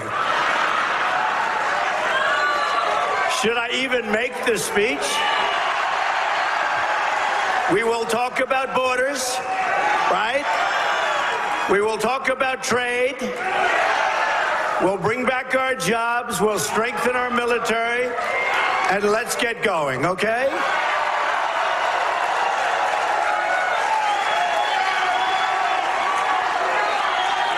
That's the great golden toad. General Flynn is a great general, and I want to thank you for being here. Suppose Hillary runs Al-Qaeda. Idiot tried to cover that up. Didn't work, did it? Because you people are idiots. General Flynn was going up. We heard this news. I said, General, get up there and keep them busy. We want to digest what just happened here. Thank you, General. In 11 days, we're going to win New Hampshire. By the way, when they fired Flynn for exposing it 2 years ago, how much they hate the fact that Flynn basically runs the campaign. To win back the White House. Former head of Defense Intelligence. Basically the Army. I mean, Anthony, it's just, it's so good to see finally America's instincts kick back in, and these criminals that have hijacked the nation are crapping their pants. When you see Hillary climb up in the plane today, she looked like a rat going on board. I mean, she was just stumbling around, looked like she was half dead. I mean, the weakness of this demon. The boiling point has been reached 100%. Listen to how mad those people are in the audience. That is how everyone feels in this entire country. Whether or not you even want to ascribe it to each individual candidates or whatever, this has been happening for a long time. Hillary's out to get us. She's a piece of filth. The system. She admits she hates America and prosperity and guns and everybody. She hates black people. She hates Hispanics. She hates whites. She hates poor people. She's a piece of filth. We all bought into the lie at one point in our life, and now as a collective, though, the country is literally saying, oh, my God, it's been a lie the entire time. And I'll tell you, I'm not bragging, but I'm not proud. I have a feeling of intense satisfaction, of not completion, but if they got me now, you know, I feel like I've fulfilled my true mission because I know, and the enemy knows it, they admit it, our resistance, what we've done, breaking down the enemy's operations is the heart of every core resistance operation now. And to see it duplicating now, it's fantastical, Anthony. I mean, I don't care about big buildings or money or jet airplanes. I really care about stomping these globalists, and God is delivering. It's kind of like in a medieval siege when you've got the castle, and the castle's being defended, and that's the system, and you have the battering rams, and somebody's got to push the battering rams, and they get shot by the archers, and the arrows are flying everywhere and stabbing, hitting people, and there's blood everywhere, and they're dying, but somebody's still got to push the battering ram up to the gates, because if those gates don't get open, then nothing's going to work. Exactly. The trendies keep thinking I'm getting beaten because I'm full of arrows. They don't get, I know what I'm doing. You're bashing down the gate, We're ramming this son of a bitch down, and I'm telling you, those doors are falling right now. They're on fire. The enemy is beginning to turn and run. Let's just hope they don't fail forward and launch a big war. Anthony, take over on the other side. We'll show incredible footage of the pervert vice president. How dare him attack Trump? He is a pervert filth.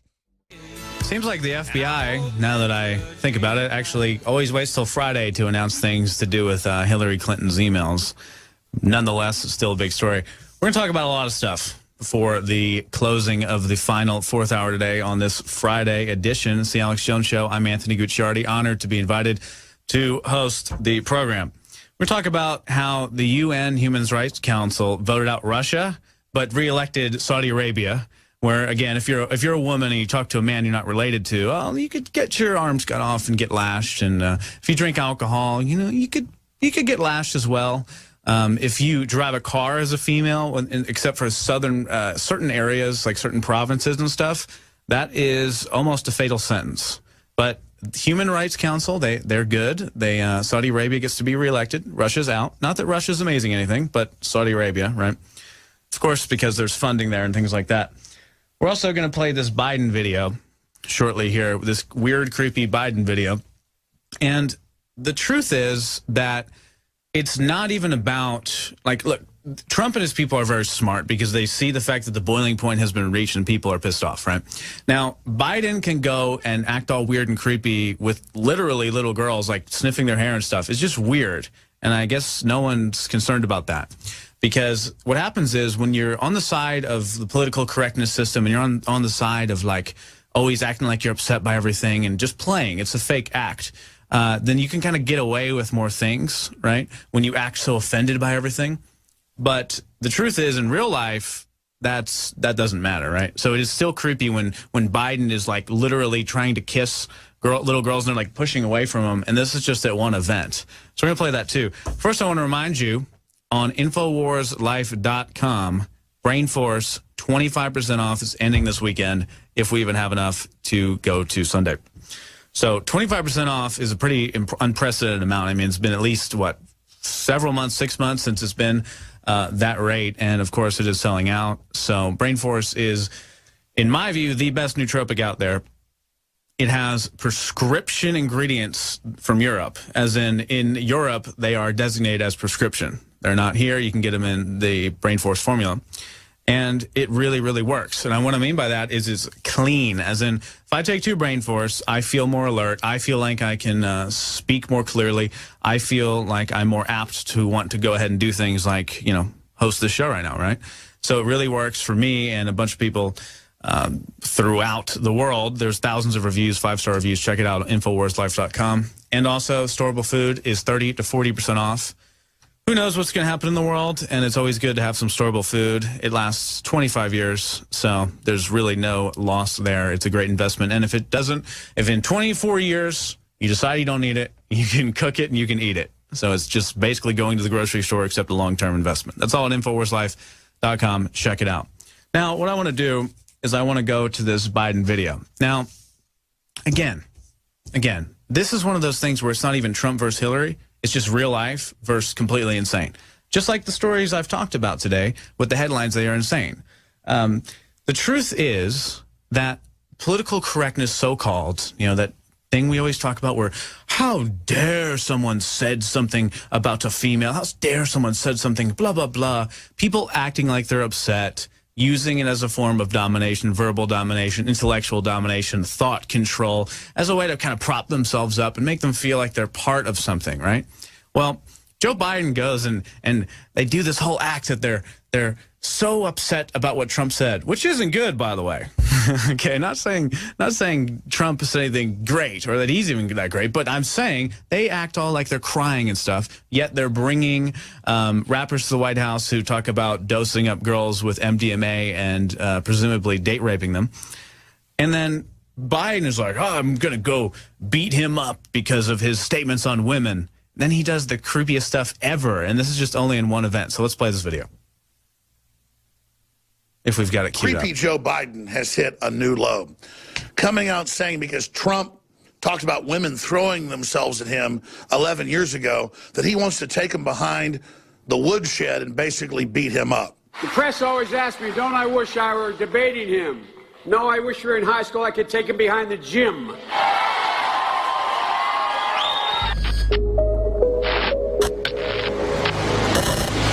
If we showed you all the footage of Joe Biden groping women and children, it would take 5 hours. Just at one campaign event, he gropes 8 different little girls where mothers even kind of come over and get between them. He tells little girls that he'd like to date them.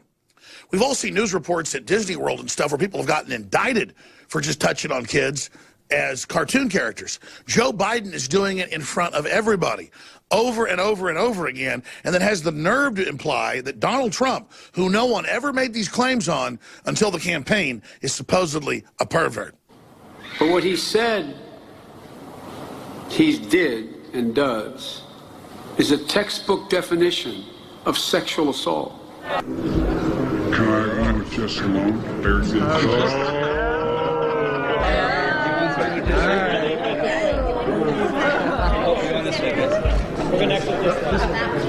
And think about this. But it's more than that. He said, because I'm famous. Thank you. Because I'm a star. I can do things other people can't. Thank you. What a disgusting assertion for anyone to make. Here's the bottom line. No one we've ever seen in politics has even been halfway as creepy as Joe Biden with women and children. Unless you're talking about creepy Tim Kaine, who takes it to an even higher level. Long before Tim Kaine was in office, he consistently protected the worst kinds of people. Lem Tuggle raped, sodomized, and murdered Jesse Geneva Havens after being paroled for murdering a 17-year-old girl. Tim Kaine defended him. Richard Lee Whitley sexually assaulted and murdered his elderly neighbor. Tim Kaine defended him. Outside Whitley's execution, Tim Kaine said, "Something personal in me will die with Whitley."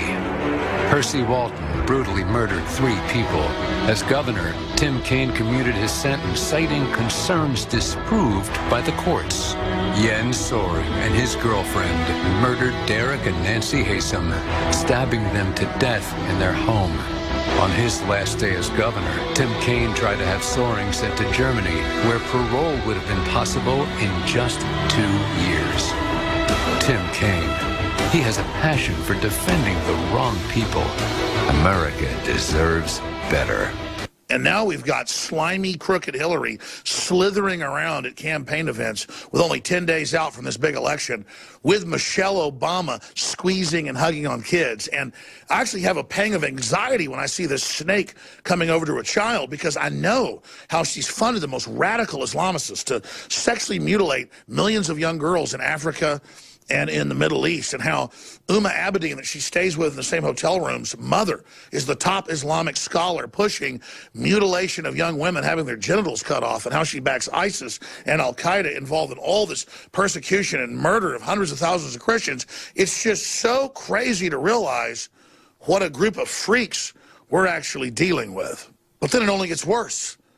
We've got at the White House famous rappers that talk about date rape in their lyrics and drugging women and raping them, and who talk about cop killing at the White House with their children in these big concerts they put on. So publicly saying rape women is good. Trump jokes about women throwing themselves on him and how he could do whatever he wanted. That's the end of the world and horrible for children. But they're doing something 100 times worse on television in our faces, and then telling us how evil Donald Trump is. The truth is, Hillary and the Clintons, along with the Bushes, have been raping this country far too long, and the sleeping giant is awakening.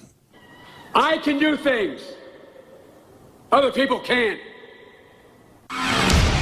So you know what? Perfect example.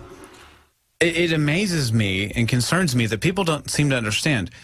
The people that really think that all these individuals are just pure of heart, and they're so upset by these comments that Trump made, or so upset by whatever it is that they're claiming to be upset by. I mean, it's worse than House of Cards. If you've seen House of Cards, Frank Underwood, Kevin Spacey, one of the greatest actors of all time, perfectly gets it down to a science. Just imagine a politician sitting there just literally examining to the downright statistics of what to wear for that given performance. This is many of them, right? With their event, like, oh, if I wear this type of blue, psychologically it makes this difference, or the female saying, if I, do my hair this way, right? They're just 100% concerned about how I can weaponize something to use against the other candidate, or use to get my support up, or whatever. Does anyone really think that Biden was just so upset? Like he just was going to cry because he was so concerned by those statements? I mean, even at the most base level, unless you live under a rock, okay, let's pretend you are just like this pure of heart person that somehow managed to become the vice president of the United States, or president, or whatever. Like, you're such a pure-hearted person. You never had to deal with any corruption. None of that existed. Like, you never had to do anything to get to that point just because you're so pure.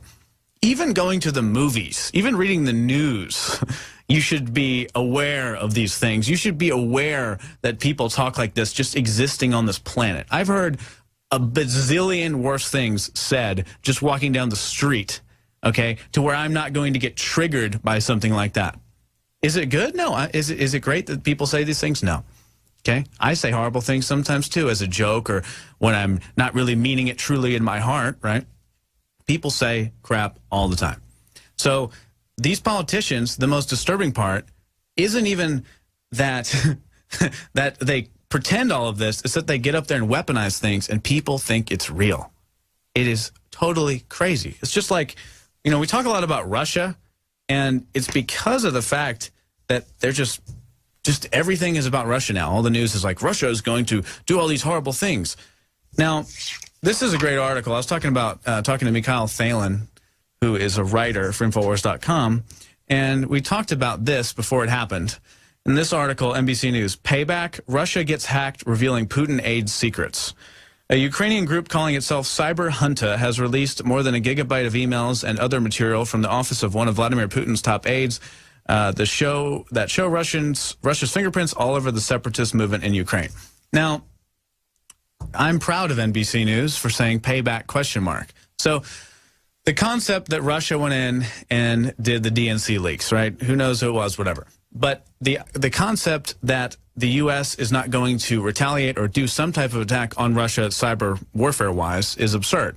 There's so much going on at all times. There's so much interplay that we don't know about. There's so much that it's basically sometimes it leaks out. Like sometimes we see the little tentacles of the octopus, and we are delusional if we think that 95% of the things that go on are not kind of like inside baseball interplay within the political systems. I mean, it's absurd. You can even watch like basic YouTube documentaries about donor parties and the politicians going to these people's houses, billionaires' houses, and they're like, well, we would never ask them to do anything for us. I just watched one of those on HBO the other night. The billionaire donors giving millions and millions of dollars to whoever candidate, right? And then saying, well, I just give it to them, like a really bad scripted speech. I just give them $5 million because I really just, and they like look away, all the indicators of lying. They're like, because I believe in them in my heart. And they're like, well, you would never gain anything from giving them $5 million? They wouldn't, help you financially in any way? No way, it's just so obvious. It's such a rigged system. It's a joke. It is pathetic. It is absurd to me that people believe it's real. Or, at the same time, they just say everything's good to fit in with those systems. I have friends that are business owners, very successful. I have friends from Silicon Valley. I have friends from multiple different angles, and they all see this for the truth. And there is growing movements beyond just the so-called awake, so-called people in the know, right? There's people that you wouldn't even ever suspect that get all of this, that see all of this, like I think most people do. But they're starting to get so upset by it, like they're starting to get so upset by the political correctness BS, or they're starting to get so upset seeing these headlines every day that are just so absurd that even the Silicon Valley individuals, you would say they're so liberal or whatever. Let me just tell you, most of those people are just acting like they're okay with all the things going on because they don't want to screw up their financial ties. People like Peter Thiel represent a large percentage of Silicon Valley executives and individuals. Not necessarily that they even support Trump, but that they're just tired of all this, right? They're just tired of all of it.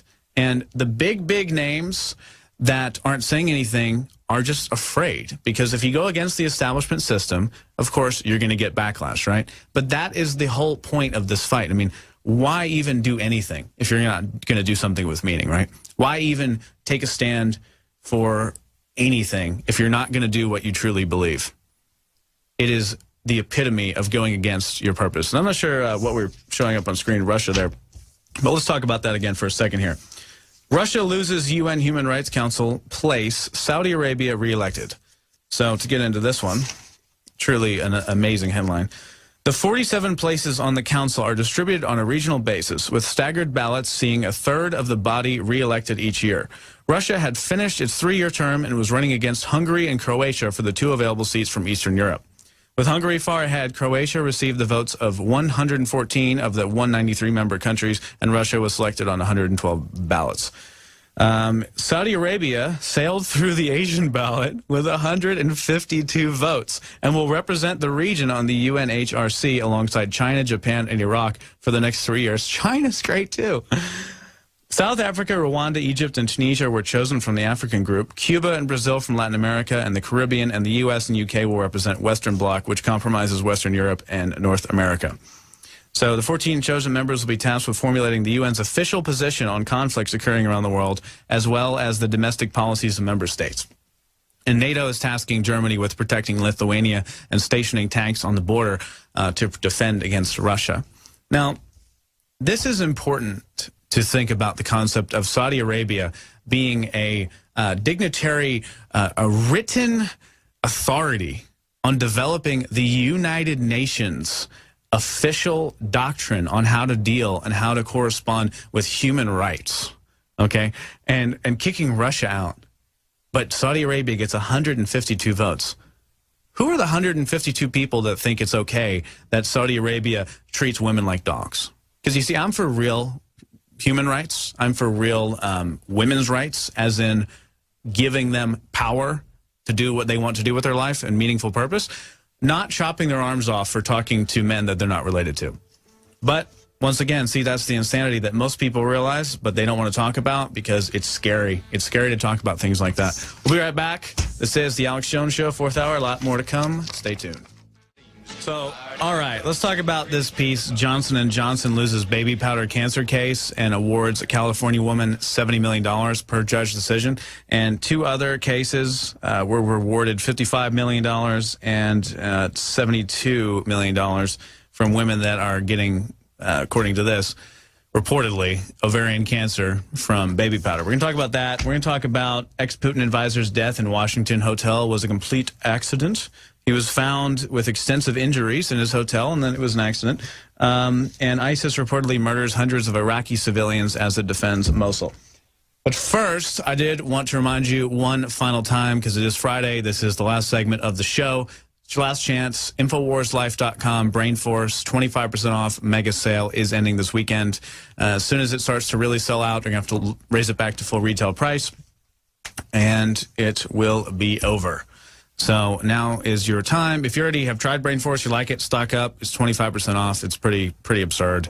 I pop at least 2 of those every morning. Makes me feel really good. I don't drink coffee. I don't like coffee. I like Brainforce instead. And I didn't even used to take anything like it. And I actually kind of had an aversion to the idea at first. But once we started developing it and I tried it, I was like, oh, wow, I don't really feel speedy or anything like that. I just kind of feel focused and clear. And a lot of people seem to say the same thing, and there's a lot of 5-star reviews about it. So InfoWarsLife.com, Brainforce, 25% off, ending this weekend. And the storable food by InfoWars Select is 30 to 40% off, and once again, lasts 25 years. So if you decide in 24 years and 9 months and 2 days that you don't want to use it anymore because everything's peachy and everything's great, that's awesome. You can eat it, cook it up, give it to a homeless shelter. It's real food, so it's not like, you have no use for it, even if you don't, need it for an emergency, which hopefully you won't. But it's good insurance. It's like going to the grocery store for 25 years in case something happens. All right, let's get into some of this news. Johnson & Johnson loses baby powder cancer case. California woman awarded $70 million. So, St. Louis jury on Thursday awarded a California woman more than $70 million in her lawsuit, alleging that years of using Johnson & Johnson's baby powder, which everyone uses, by the way, caused her cancer. The latest case raising concerns about the health ramifications of extended talcum powder. Yes, talcum itself. The jury ruling ended the trial that began September 26th, and she was diagnosed with ovarian cancer in 2012. We're pleased the jury did the right thing. They once again reaffirmed the need for Johnson & Johnson to warn the public of the ovarian cancer risk associated with this product. Earlier this year, 2 other lawsuits in St. Louis ended in jury verdicts with a combined $127 million. 2 others in New Jersey were thrown out, and other individuals won. 2,000 women have filed lawsuits that were similar, and lawyers are reviewing thousands of other potential cases. So it's a serious deal. Yet, of course, no one talks about that, and Johnson & Johnson just pays off the fees and the fines and continues operations. So definitely want to investigate that. Now let's talk about this. Ex-Putin advisor death in Washington hotel and accident. This is what we were talking about when I say that 95% of things that go on, it's all interplay. It's all the politicians themselves with their little weird vendettas, and they're all like trying to screw everyone one over and like get ranked up, and there's little micro attacks happening and mega cyber attacks. U.S. officials say the death of a former Vladimir Putin advisor, his top one, whose body was found in Washington, D.C. with extensive injuries, was an accident. An acute ethanol intoxication was a contributory case of his death. He was found alone in his DuPont Circle hotel room with blunt force injuries to his head, neck, torso, upper body, and lower extremities. Clearly, it was just an accident. See, that's why you read these headlines. It's so absurd. Why would it's so crazy, so blatant and broad. All right, it has been an exciting 4th hour. I'm Anthony Gucciardi. This is the Alex Jones Show. Alex will be back this Sunday, 4 to 6 p.m. Central Time, live. Lots more to discuss.